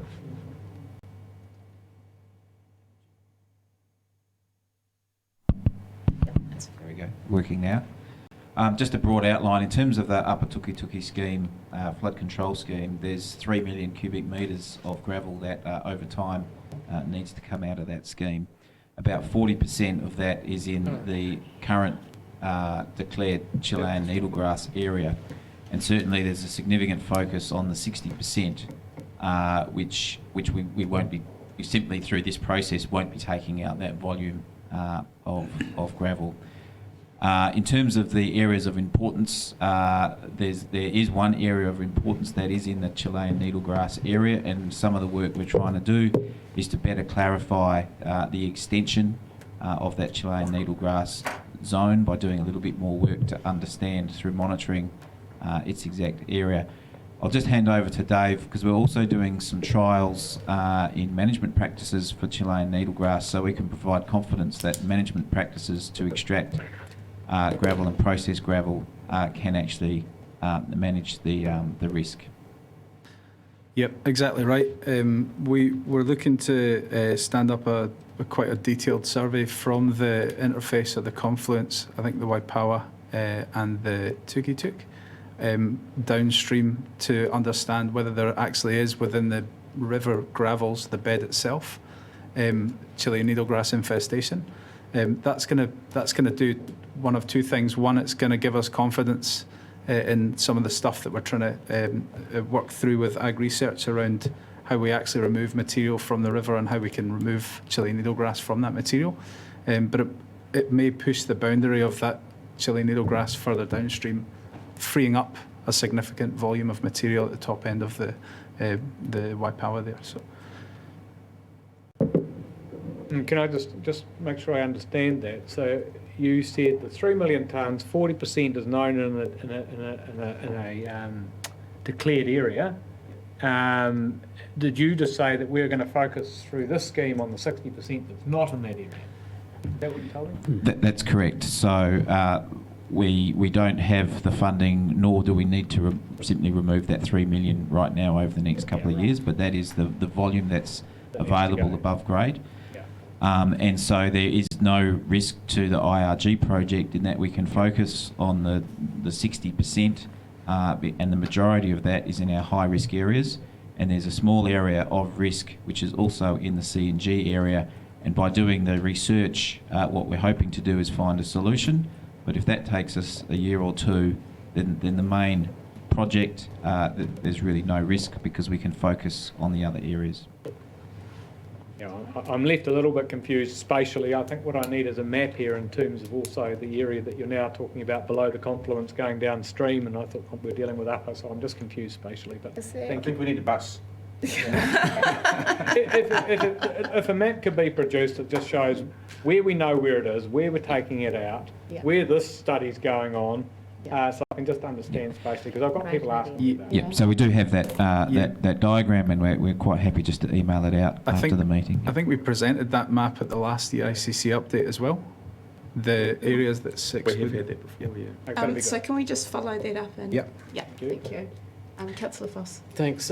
Just regarding, probably more for Chris, para 17, there's a lot of talk in the construction sector around the regional council effectively increasing the cost of gravel for projects up in the cities of Hastings and Napier, and as well as an uncertainty of supply. And yet Para 17 says right there, which is not seem to be socialised out there, that we are seeking opportunities to subsidise transportation of gravel, basically to equalise that. Is there anything you could just say to kind of alleviate some of the fears out there of cost increases because of what we're trying to do here? Yeah, so look, there's a few key principles that sort of go into the answer. The first is the reason we remove gravel from our rivers is we have two major flood control schemes, and we need to remove gravel as an essential maintenance activity of those schemes. And we don't generally remove gravel from rivers that aren't part of a flood control scheme. There's a couple of minor exceptions around that, and the Mohaka would be one. So we calculate the amount of gravel that is available to be removed, and we rely on a good relationship with the contracting industry who effectively remove that material at no charge to the scheme beneficiaries. So that's a good aspect of our schemes. We monitor that volume and we consent the volume for extraction based on the most recent information. In terms of the cost, traditionally we've removed a lot of material out of the Roy's Hill area of the Ngāraroto River, and we've been talking with industry for the last 2 years, suggesting that based on the actual results of what's available, those amounts are going to decrease. And so that has bitten this year, in which the allocations in that area have reduced. But we have provided alternate large volumes of material upstream, but it does require additional cartage. This year on the Apatuki scheme, our business as usual consenting is, I think, around 260,000 cubic metres, which is one of the highest consented volumes in some time. And that's not part of the IRG scheme, demonstrating that there is demand and a willingness to pay for the additional cartage from the Apatuki area to the area of use. And in addition to that, we've been engaging with the both large and small extractors, and the fact that we got 30 or close to 30 responses to the latest tender means that they're all actively listening and actively wanting to participate in that process, where we are contributing, or the Crown and the Regional Council are contributing to the costs of taking material out of the Apatuki scheme. So it's a fairly dynamic environment. I think we've been very upfront with our communications with the industry, but it does require the industry to adapt to the changes in the location of that material. Thanks, Chair. Yeah, no other burning questions. Councillor Barker. I just want to draw your attention to the chart on 10. You can see that down there, slipped on the side, is under the side about native tree planting program, extensive native tree planting program. This is a dramatic turnaround in policy by this council, in my view, which has gone unheralded. Previously, all we've done is planted willows on the berms there, and I've had rows with previous leadership and the council as to why we can't plant natives. Always been told they're unsuited. I said, well, they seem to have grown here for thousands or millions of years. Why are they suddenly unsuited? And willows are better. So who made the decision? Is it true? And when's it going to happen? Yeah, the decision to roll out a more extensive native planting programme is something that has been a bit of a balancing act in itself. The active edge protection for the rivers is arguably better suited to willow species. Some of the areas that we're planting in are set back from the active edge, so they're within the actual berm area itself. And a lot of the work that we're doing, we're liaising with our modelling team to ensure that we're actually complementing some of those buffer areas rather than having a detrimental effect through planting. So ensuring that they're deep-rooted enough that they don't end up being washed away under flood conditions and the like. We've leaned quite heavily on our biodiversity consultant to assist us with a comprehensive planting programme. We're just about to put a tender out for that planting programme and the scheme. The two areas that we're looking to focus on primarily are the Natarawa and the Royce Hill areas, along with, I think, Moteo. But as I say, once we've got a bit more detail around that, probably the next update I can provide a bit more information. Oh, this was welcome news. Fantastic, thank you. I know I'm happy to move this and congratulate the team on your social procurement direction as well as your biodiversity direction, so thank you for that. Can I have a seconder to receive this report? I'll second it. Thank you. All those who agree say aye. Aye. Those against, thank you. Carried. Thank you very much. I'm going to ask for a bit of a rejig of the agenda. My apologies, Hamish, in advance, because I know you're squinting back there, but we do have some special guests here, and we can't upset their parents by them not returning to school on time. So if we can please invite the Youth Environment Council update, come to the front. Thank you. And Sally, would you like to introduce us? Rebecca's going to do that. Oh, Rebecca, thank you.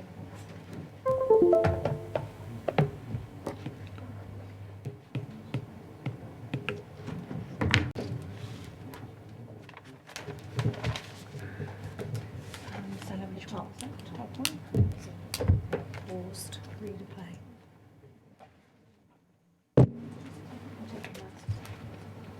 In mid-March 2021,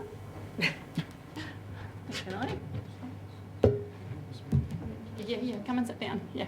Oh.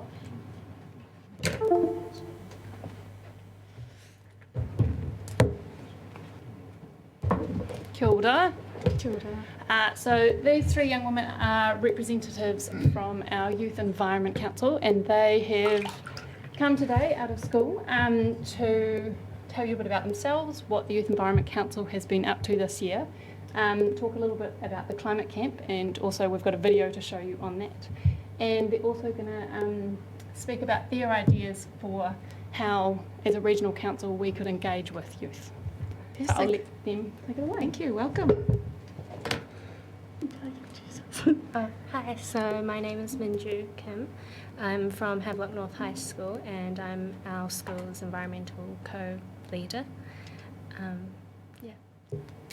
Kia ora everyone, my name is Danny Puhatataska. I am William Colenso's cultural leader, and yeah, I'm just here.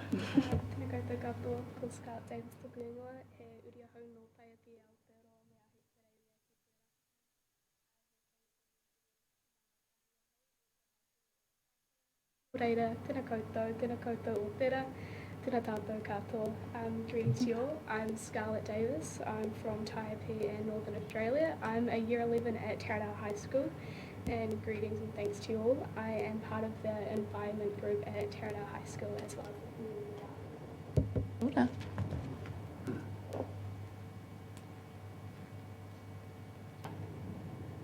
Do you want me to go first? So in William Colenso, we do struggle a lot with our waste and how much we produce in waste, and that's just from students bringing in waste, and we don't have an efficient way to get rid of it. So we don't have a general recycling system. So I have set up for us to get recycling bins and have a recycling route for hopefully 2022. We do paper recycling, but it does get very mixed up when people don't know that you cannot recycle contaminated paper by food, and we do get the government food that comes in. So our government food comes in paper bags, which do get food contaminated, and so I'm going to possibly sort out maybe a composting system in the near year or so while I'm at school to get rid of our fruit waste, because we do get fruit with that. Yeah. And that's what we're doing at William Colenso at the moment. So at Taradale High School, we have made some progress, although more could be made, as currently we're lacking support to make any mass change or progress, or really any further at all. This year, although we did install solar panels onto our science block, We also did a waste audit to establish whether it was possible for our school to recycle or compost. Both had positive indications, with the majority of our waste consisting of those categories. We have established some foundations on how we would like to set up these systems, preferably the composting involving the community, as we already somewhat are involved due to the community garden by the library. They're currently planting fruit trees, but the lack of support from higher-ups has proven difficult for our school to engage in any form of recycling or composting, as they're against it due to the extra costs or generally that could occur involving it. Yeah.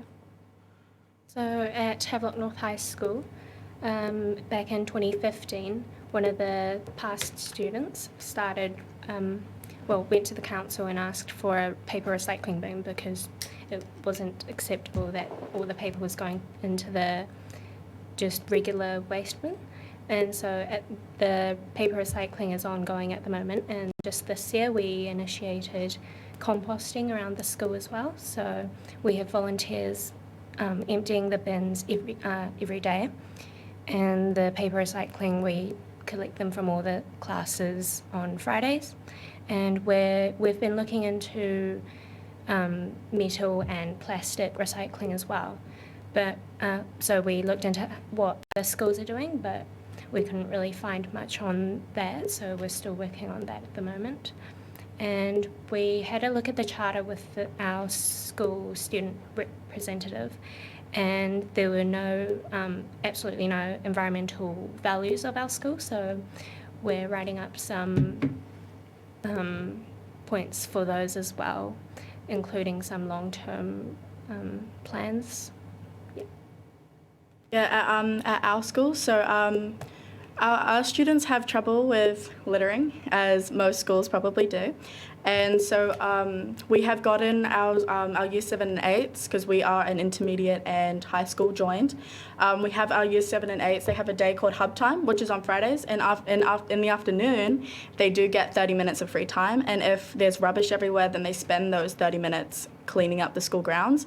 And they basically build up from the entire week. And if it's not up to standard, then they have to spend that 30 minutes of free time just cleaning up and picking up the rubbish until it is of standard by our teachers.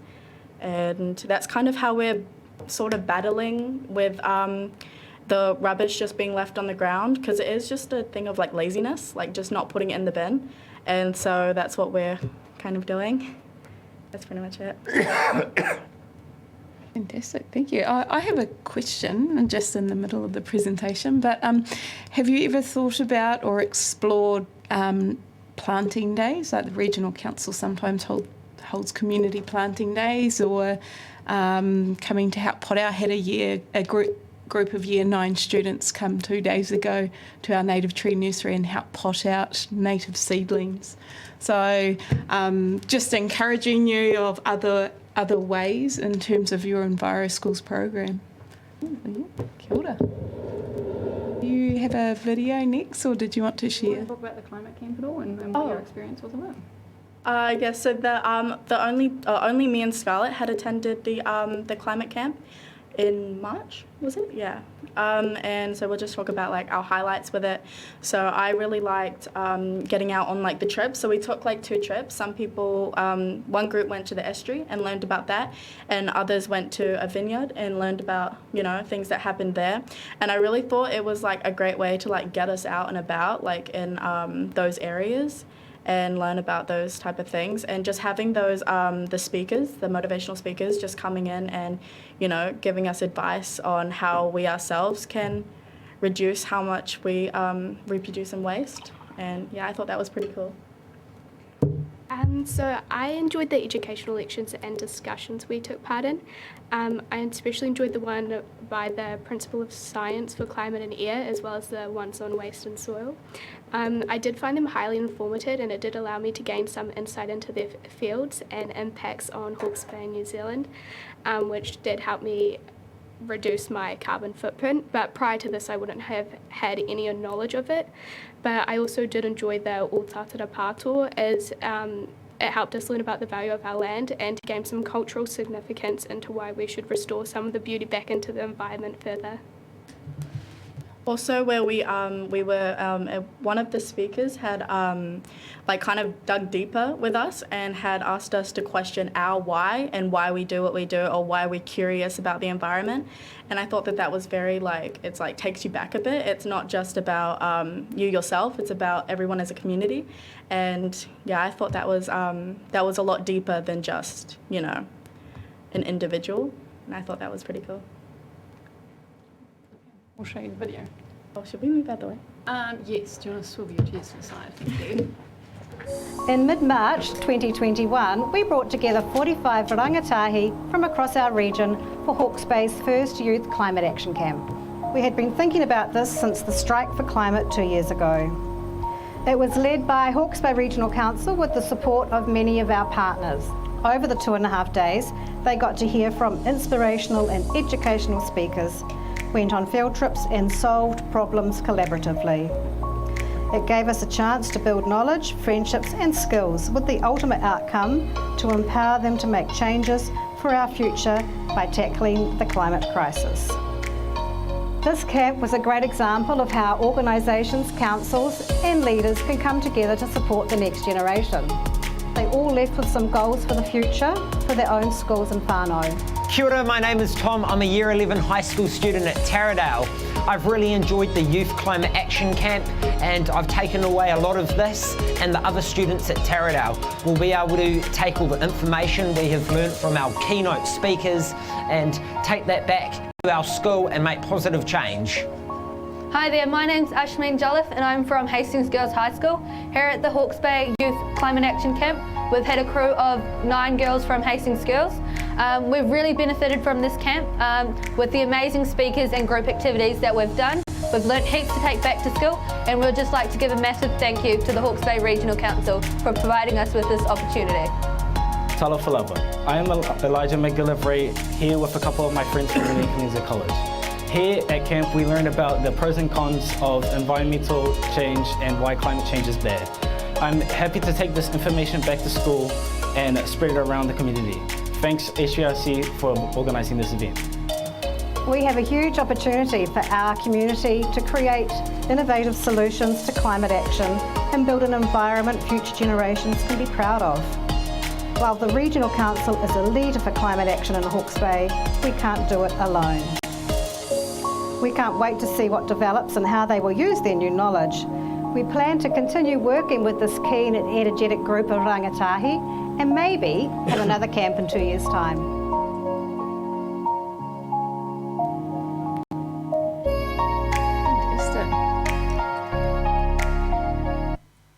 I might give you lovely ladies the opportunity maybe to ask one question each of us, if we're open to it. They may give one a return though.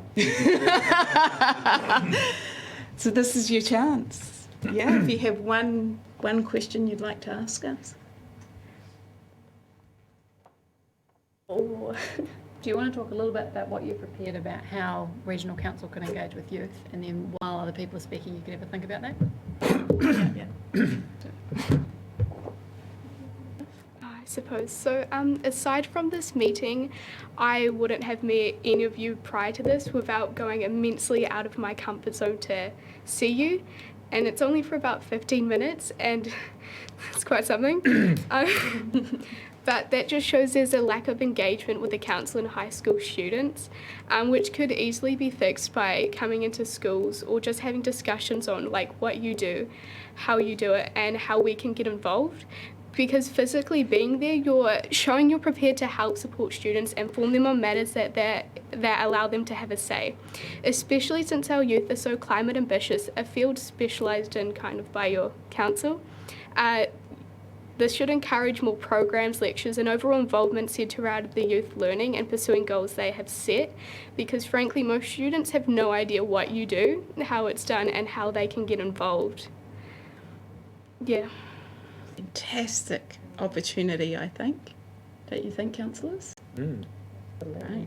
So I'll put my hand up and say that I will make sure I come to your next council meeting and understand what schools are there, and also invite the other counsellors to be able to come along to them, and we can start forming a relationship that way, I think, just as a start. How about that? Kia ora. When is it Thank going you. to be held, and where is it generally held? Or is it going around the, is it down here? In here. Okay. Yeah, but I'll liaise with Sally to make sure that those comms come out to us. We go to Ka different pai? schools each month. But we are only we're going to have a end of year beach cleanup, but then the meetings will start again next year. Awesome, thank you. Do we have any other feedback or questions for us? I believe that a good way to engage with youth is not just to agree with their ideas or plans that they have for the future, but to further encourage them and push them to finish things. Because with little support and encouragement, plans get left unfinished and have lost momentum, and no matter how effective or great the plans can be. And that's often what I think that we youth struggle with, is lack of support or further encouragement, because if you just tell them that, oh yeah, that's great, and then you don't continue with it, then they often lose their their confidence with themselves that it's a great idea. Also validating feelings and listening to them, and kind of putting yourself in their shoes, as we are so young, and we are put into big world problems with the environment. For what our other generations have left behind for us to fix. And it can be very frustrating for youth, and we are angry and frustrated and anxious of these burdens, that the future, what the future will look like because of these raging environmental factors. And as a member of the youth, you often feel not big enough to fix those problems alone.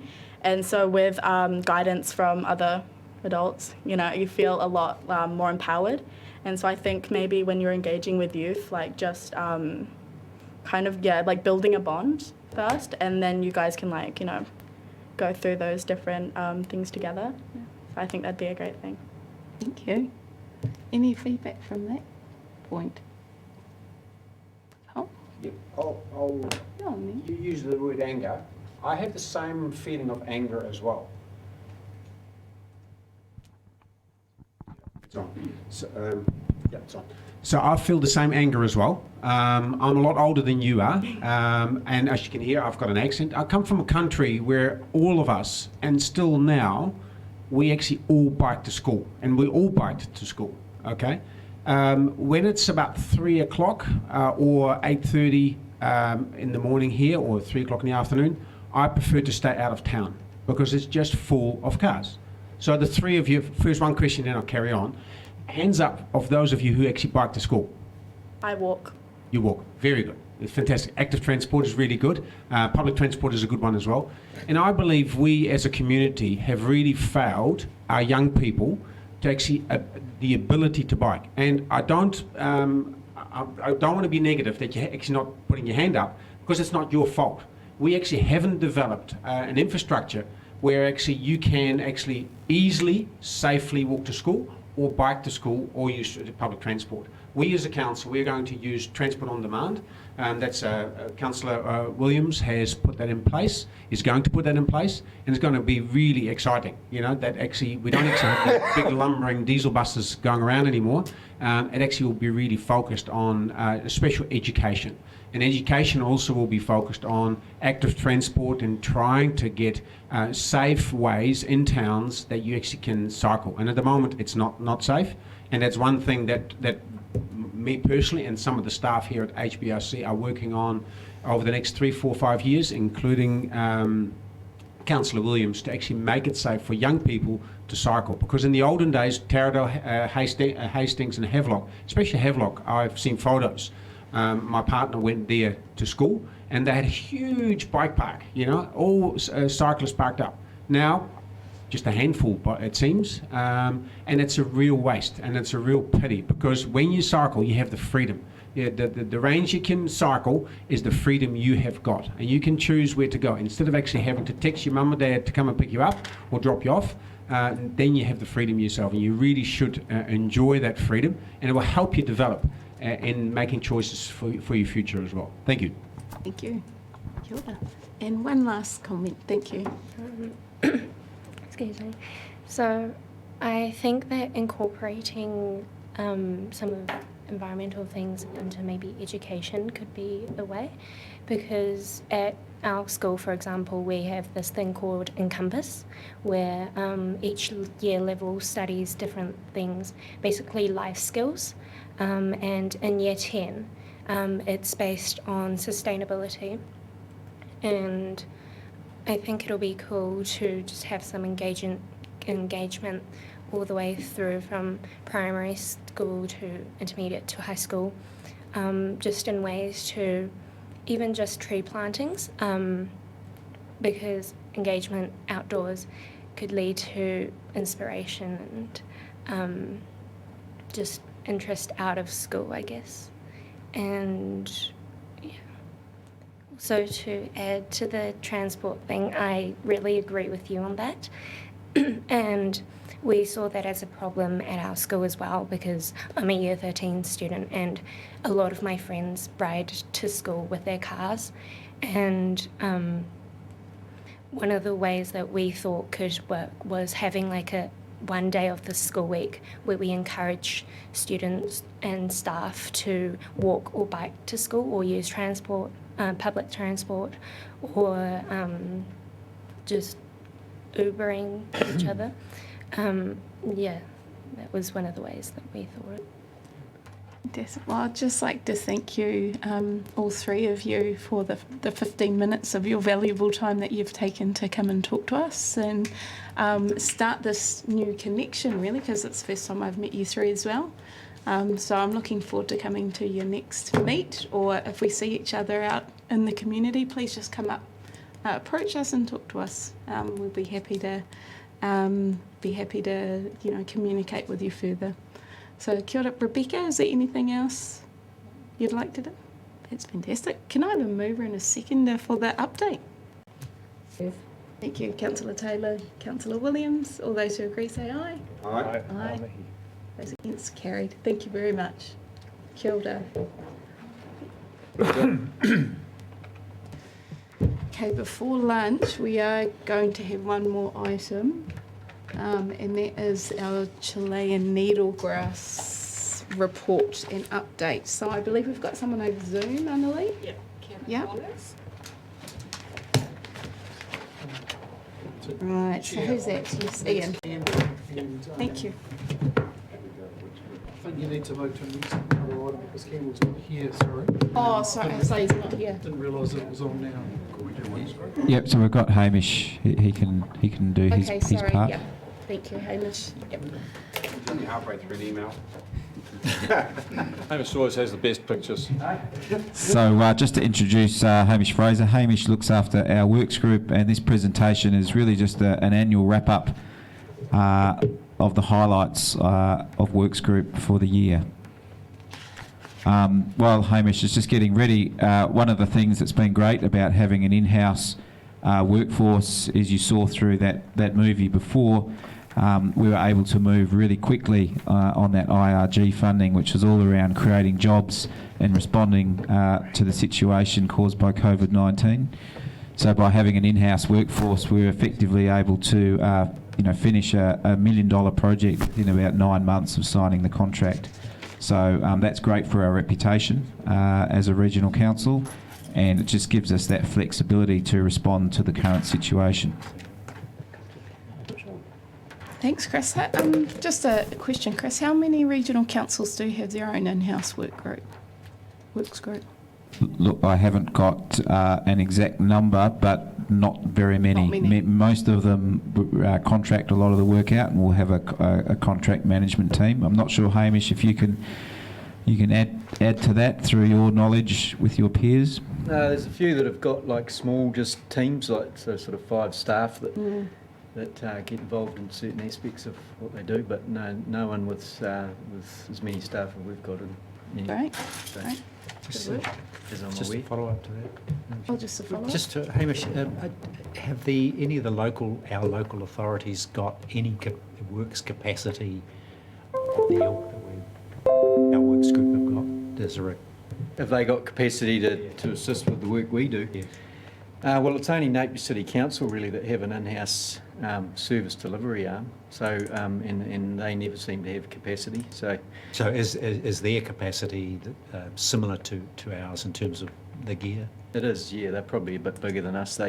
Because they tend to manage all their, utilities work within the city and the whole city program really. So, yeah, they're bigger in scale than us in terms of Napier City. Yeah. Doesn't Wairoa have its own sort of works group? No, well, they've got QRSA, which is their contracting, which is owned by council, but not an in-house contracting arm as such. Yeah. Great. Thanks, Hamish. Take us away. Right. Oh.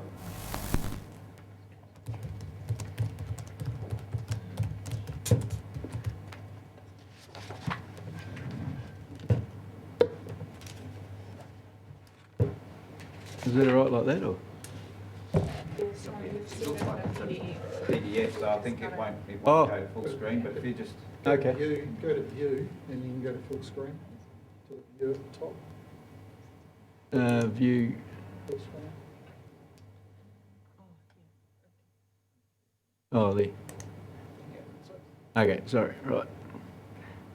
Okay, so this is just the works group annual update really. So I guess a bit of just a summary of how the year has been, and that's up and really looking at year June 20 or July 20 to June 21. So just an overview of some of the highlights, and also financial high-level overview and health and safety, and then just a bit of a snapshot of some of the projects we've been involved in. So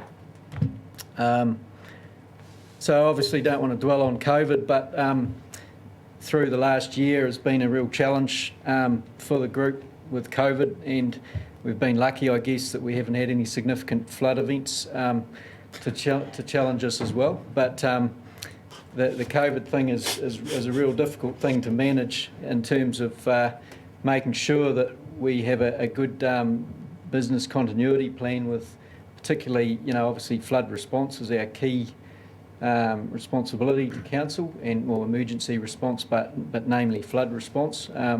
So that the challenges there are making sure that we protect our workforce, and that if someone goes down with COVID, we're not potentially the whole team could go down, and we really would be up the creek a bit in terms of flood response if that happened. So the way we're managing that is simply to try and separate the staff, and this would be under planning on a level 3 potential long-term lockdown, which is James's sort of direction in terms of where we need to be thinking, and highly likely that we could get there. So really we just have to make sure we split staff into separate bubbles, and that's the little diagram there showing 11 different bubbles of teams, and if one of those staff within that team was to go down, at least we can send that bubble home and hopefully keep operating. So we're trying to manage that best we can, but it is a challenge. And the other side of it is obviously supply chain issues.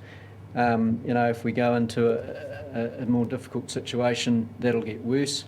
And at the moment, obviously there's real delays in a lot of key components and things. And I'm talking about potential pump station parts, tractor and machinery parts and equipment, and obviously fuel is a big one. So we have got the 10,000 litre fuel bowser out there, so we stock that up weekly, and have a good supply of diesel on hand, and obviously other fuels and that required as well. So we do have capacity to keep operating, but now it's just a matter of keeping on it really.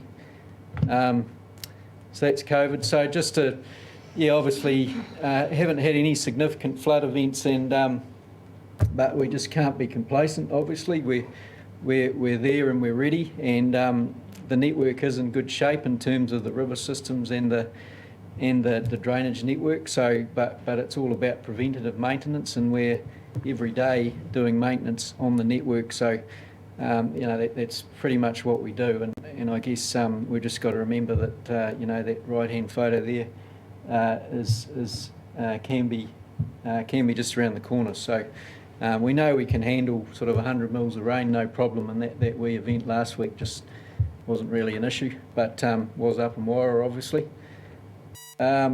So we did help this year with the Napier floods. So back in November last year, that was, although it didn't affect our network too much, it was good that we could rally together and help Napier City Council out. So we got involved with bringing in some high capacity pumps from out of town and setting them up to try and de-water Whitmore Park as quickly as possible. And we also got involved with the clean-up afterwards. So that bottom photo there just showing the how everyone got involved there, and had that big subsidised clean-up throughout the Maraenui area. So that was good to be able to do that and help out. So another challenge continuing for us is staff turnover. I guess we haven't got huge staff turnover, but it's getting harder and harder to retain good staff, and obviously also we've got a bit of an ageing workforce. We've got some guys, that's Murray Blunsden, top left there, who was 40 years or 44 years with us operating the excavator, so he's just retired. So just filling those gaps, you try and succession plan as much as we can, but there's some pretty specialist skills there, such as concrete placers and construction type workers who really can be a challenge to find and then hang on to. So just keeping on that all the time. I'll just sort of talk about our financials for the 2021 year, and just a high level sort of overview really, but that's a breakdown of our turnover. So just under 7 million, and that's broken down into the big orange piece being the committed works, which is our contractual work with Asset Management Group. So that makes up sort of over 50%. 25% is the what we call the uncommitted works, which is all the other project work or work that comes to us from council. So it's still internal, but works that have sort of haven't been planned as such, and the State Highway 50 project falls within that. And then sort of just over 20% for external works. So I'll just a wee breakdown on what those are. So the uncommitted works, obviously this year was the State Highway 50 project. We acted as the main contractor, so the whole project effectively came through us, and so that was a big chunk of our work, as that extra work, I guess, over and above our contractual work. And the Willow and Poplar Nursery also falls in there, which is a fairly big chunk of that as well. And then the others is just various different projects for the Science Department, hydrology, etc. And the external works, 1.4 million this year, and predominantly for Hastings District Council, which made up sort of over 60% of our external work. The other work for Napier City Council, some for other regional councils like Greater Wellington and Horizons, and then other than that, Tomato Peak's a reasonable amount as Tomato Peak Trust, and then other smaller private clients that we do work for. So we're trying to target those non-profit organisations in that external work, and that's sort of the mandate we've been given through council on that external work, is to really try and support other councils, DOC, trusts, effectively, not delving into that sort of private work as such for private clients. So this year we've certainly achieved that, which is good. And overall, just a breakdown of where our costs sit. So obviously labour costs are a big chunk of our costs, and then plant operation being the second biggest, and then we tend to try and subcontract as much work as we can. We try and sort of put out at least 25% of our work to subcontractors, and that's really just about trying to sort of keep that contracting fraternity in with us, because we definitely need them when it comes to a big event. In particular, we don't have the resource to look after the region effectively in a big event. So we do keep good close relationships with certain contractors, and and it's about just making sure that they get a slice of the pie as well. So that's our costs. So yeah, look, that's really, in terms of the financials, as I say, fairly high level, but happy to take questions later. Health and safety, always a challenge. The site-wise qualification is something that's been going on for about 8 years now. All councils require contractors to be site-wise accredited. It's all 5 councils across the region, and we're sort of pleased to say we've achieved a 100% score in that qualification for the last 4 years, and then we end up with a gold certification as opposed to a green. So ticking along well with that. Probably just on the detailed side of incident reporting, we do have a really proactive workforce in terms of reporting all incidents and accidents, improvement ideas, quality things, near misses, and we really encourage that reporting. So a total through the year of 42 incident or reports that have come in that we've recorded, which seems a reasonable amount. So 10 of those being for injuries. I'll just show the distribution there. So 10 for injuries in the workplace, and 4 near misses, and then the bulk of the incident reporting is sort of around property damage, which is really, we operate big machinery and we're often in tricky, tight situations, and a property damage report could be simply a broken fence post from one of the mowers, something like that. So everything's recorded. But that does sort of tend to make up the bulk of our incident reporting. 0 environmental, which is really good, and a couple of other small public complaints and some traffic complaints. So the breakdown of the injuries, just for interest, is primarily sprains and strains, and our guys are working, physical hard all day on hand tools, scrub bars, chainsaws, etc. And often, if they don't get themselves warmed up in the morning, etc., or just turn the wrong way, or another common one is holes on the riverbed, slipping into a hole and spraining, strain or sprain. So there's 6 strains there, and a couple of lacerations or cuts, and some wasp stings always kick in there as injuries as well. So probably only 2 this year, which is a lot less than normal. So the lost time days out of those was 30 days in total, and out of those injuries. And to sort of justify that, if I have to, it's about, obviously, it's very hard for someone who's a physical labourer to return to work on full duties when they've strained themselves, and often things can sort of carry on. We try and get staff back as soon as possible into the workplace, where that's giving them light duties where we can, but sometimes that's just a bit tough to do so. So that's where we ended up last year. Environmental side, so obviously committed to reducing environmental impacts wherever we can, and in complying with the Environmental Code of Practice, and also adhering to the ecological management enhancement plans, which do put some quite severe restrictions on us with our work, especially around the beaches on the rivers during times of bird nesting, etc. So we operate around those where we can, and we really need to ensure that we are leading by example out there, because a lot of contractors do obviously look at us as being the experts in the field, and we're often engaged because we are as experts, seen as experts, but it means that we do need to make sure we do things well, and we don't take shortcuts. So just an example there of a diversion channel, which we went to the efforts of putting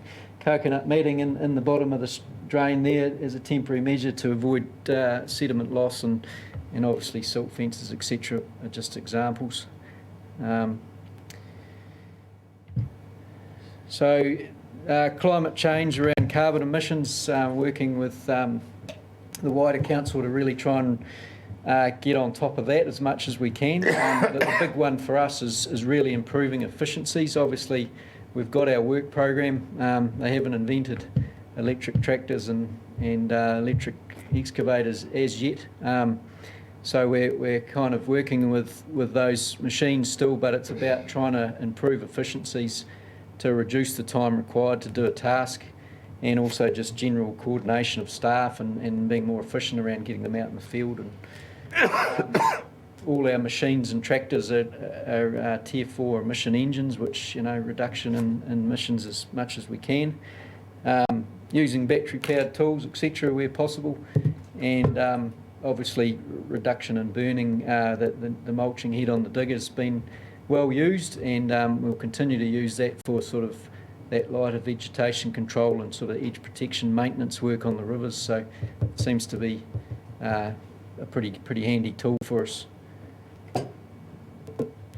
So our quality certification, currently we're qualified to TQS1 standard, which is just a total quality system. We are transitioning to ISO 9001, so that's sort of happening now. We've got some gap analysis happening to move to that accreditation, so over the next year or so. Just some plant machinery. So we built this purpose-built four-drive water cart this year, and that's primarily for watering the native trees on the rivers. As David said, there's some big plans for plantings over the next few years, and that's going to be a valuable tool to keep those alive, because they're planted in pretty harsh conditions and obviously gravels, etc. So that's got a 5,000 litre tank, and it can also cart potable water as well. So effectively in civil defence situations it could be useful. Also drought situations for farmers, etc. So that's in action. And also we're obviously our fleet of utes and vehicles, we're achieving the 5-star NCAP rating on all vehicles. So by this year we will have achieved that, to have a good safe fleet of utes and vehicles out there.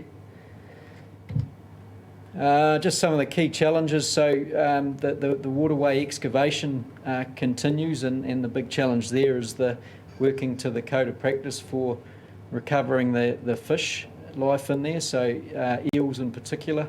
So the guys seen there pre-catching fish prior to excavation using a hinaki.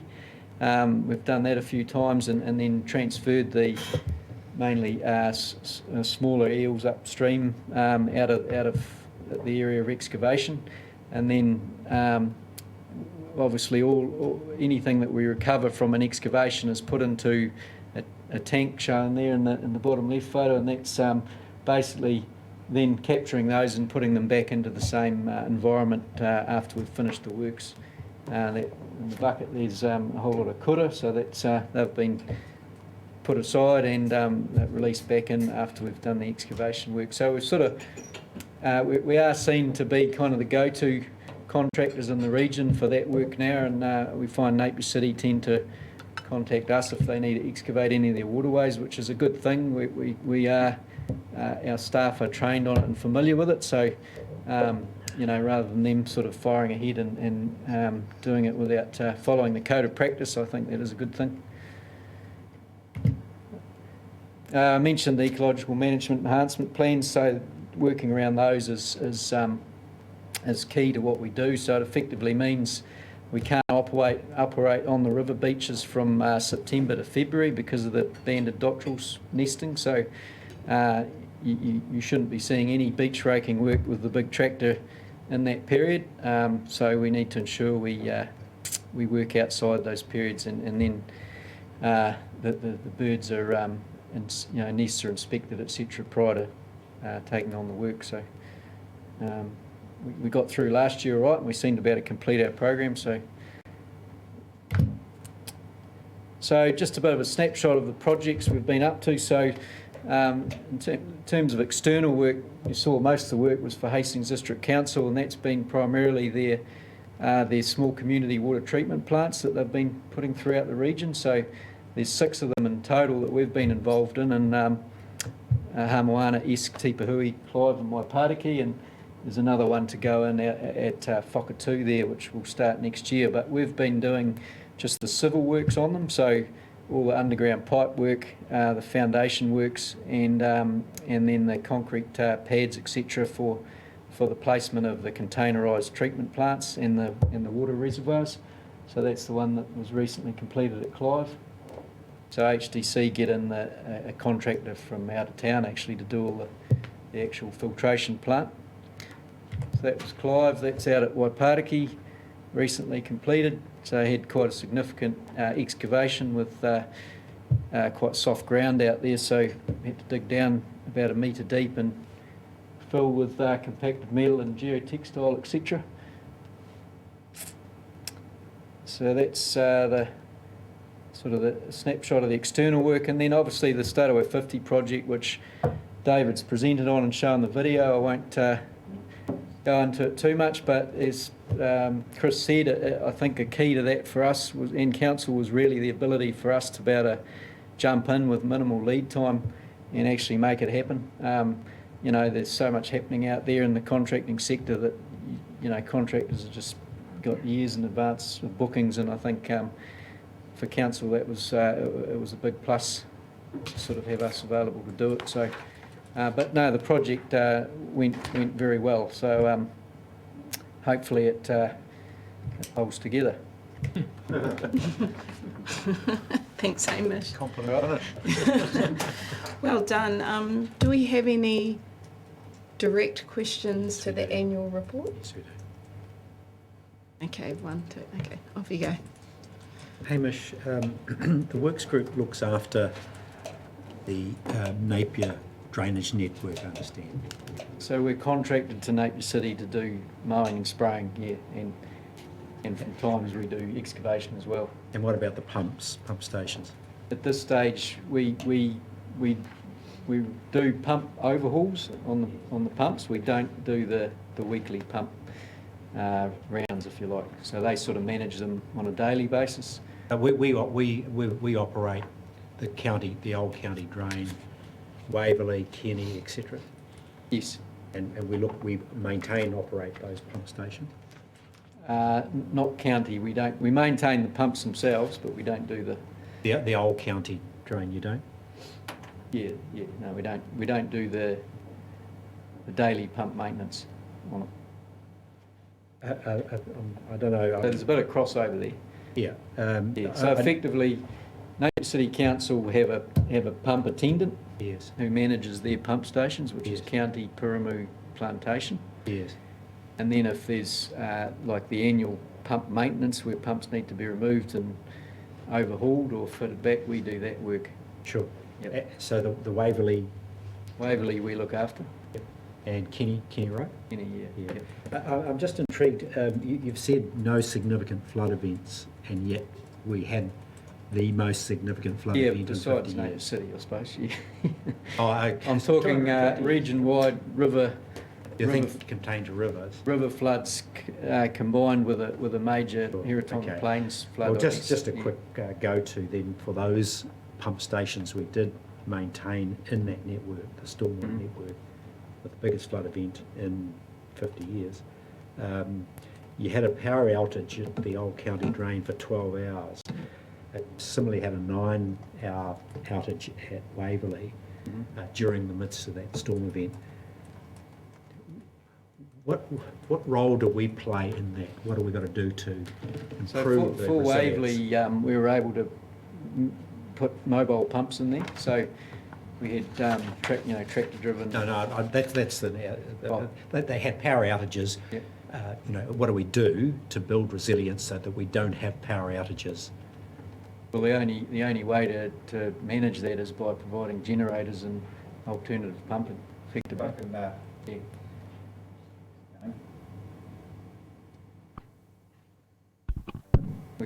Okay, so in terms of Waverley, our response was to provide a genset out to that pump station plus some mobile pumps.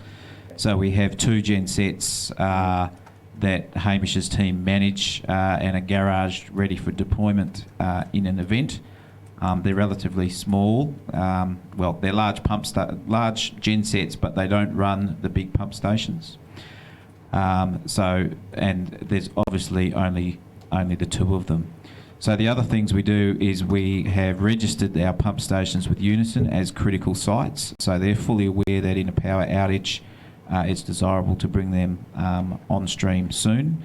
And we're also following the recommendations of the reports after the event to provide some dedicated standby diesel capacity for the pump stations that the Regional Council owns. And so that's going through the current process in terms of the annual plan. Two very minor questions, very, very minor. Beats and drain size of culverts. We're responsible for beats and drain? Yes. And what do you think of the size of the culverts there? I can't really comment on that. So Dave Puckey manages the drainage network. He works for the works group, doesn't he? No, he doesn't. No, he works for Chris's team. So I could just clarify the operating model. So the scheme is operated by the schemes team, and Dave Puckey has a key role in managing that scheme. Hamish's team provides the team who does the maintenance, but the maintenance plan is put together by our schemes team and Dave Puckey. So the schemes team instruct Hamish's team of the work that needs to be done. And then the reason we effectively put an additional resource in at the last LTP was to review all of our schemes comprehensively to understand the current level of service, the impact of climate change, so we can develop a comprehensive 30-year investment plan for all of our schemes to pick up all of those elements. So that's what we're currently doing. Thank you. Councillor Barker. I don't want you to answer necessarily now, but your health and safety figures, I'd like to see the back ones behind that so we can see what the trend is. Mhm. So could you supply them to councillors later rather than dig them out now? Yes, yep. No, Thank you. Good suggestion. Any other questions? No? Can I have a mover and a seconder to receive the report? Councillor Barker, Councillor Van Beek, would you like to speak to it briefly? I just say great report as usual, and I'd like to see that you are sort of the heart of the council's history. This is sort of the old Catchment board speaking to us, really, isn't it? Mhm. It's great to see. That's right, yep. Thank you. Councillor Thank Van you. Beek? All good. All good? Just a procedure question. Yes. Wouldn't those reports normally come through FARS or CNS, annual reports of parts of the organisation before, rather than I'm here? not sure. I will hand that over to James. Yeah, I was thinking the same thing earlier on, but I think we have brought the works group to the CNS committee in the past, I think. But obviously there's two elements to reporting. There's the financials, plus there's a bunch of operational stuff that does relate to the schemes, and the schemes typically get reported to this committee. So that's something we can take some guidance on from councillors. Oh, I thought they always came to the sort of environmental side of it. I don't think so. Doesn't make it. Yeah, my understanding is they traditionally came to the EICC, but look, we're happy to get it to the right place and just... Catchment management. Catchment management. I think Catchment it could board. fall under either, really, It could when fall you under look at both, the but terms there's of obviously reference. some issues that are of interest. Maybe one looks after the financials and the risk side, and the other looks after... I don't know, it's not a big deal, and it's not what's always done, it's what's the best way to get the best outcomes for the ratepayers of Hawke's Bay. So I just put it out there and we'll just consider it for the next one. That's good. Any other comments? Yeah, just one or two. Oh, one or two? One or two. One. I heard one first. One comment. One Look, short. Mr. Chair, Madam Chair, I'm certainly appreciative of the works group's work. They are an excellent a group that have functioned well for a very long time. I am concerned, though, about the parallel universe we seem to be working in here, where there are no significant flooding events when clearly there were. And there were, even though tangential, there was a substantial involvement of the works group in that activity, particularly in relation to that storm event. And I thought I was in some sort of Faulty Towers skit where we don't talk about the war when this report gets tabled. There ought to have been some connection, some indication from our senior managers about this issue. and I'm disappointed that we haven't been given the benefit of seeing the connection between our various parts of the operation, and that we did have a significant event, and we needed to have some clarity around it. So I wonder in future whether we could, at some point, and I think we've been promised this for some time, to receive a report that does connect the dots between the silos that we're operating and how we can overcome some clear operational deficits that we need to own. Thank you, Madam Chair. Any other comments? All those who agree, say aye with Aye. receiving the report and update. Those against? Carried. Thank you. Members, I can appreciate that you're all quite hungry now. So what we will do is have a short lunch break, my apologies, so that we can carry on with our last two items. Ka pai? Awesome. Thank you.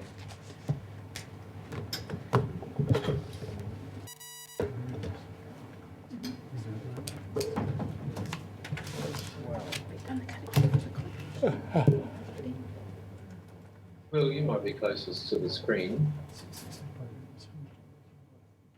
Is there still a workshop this afternoon? Yep.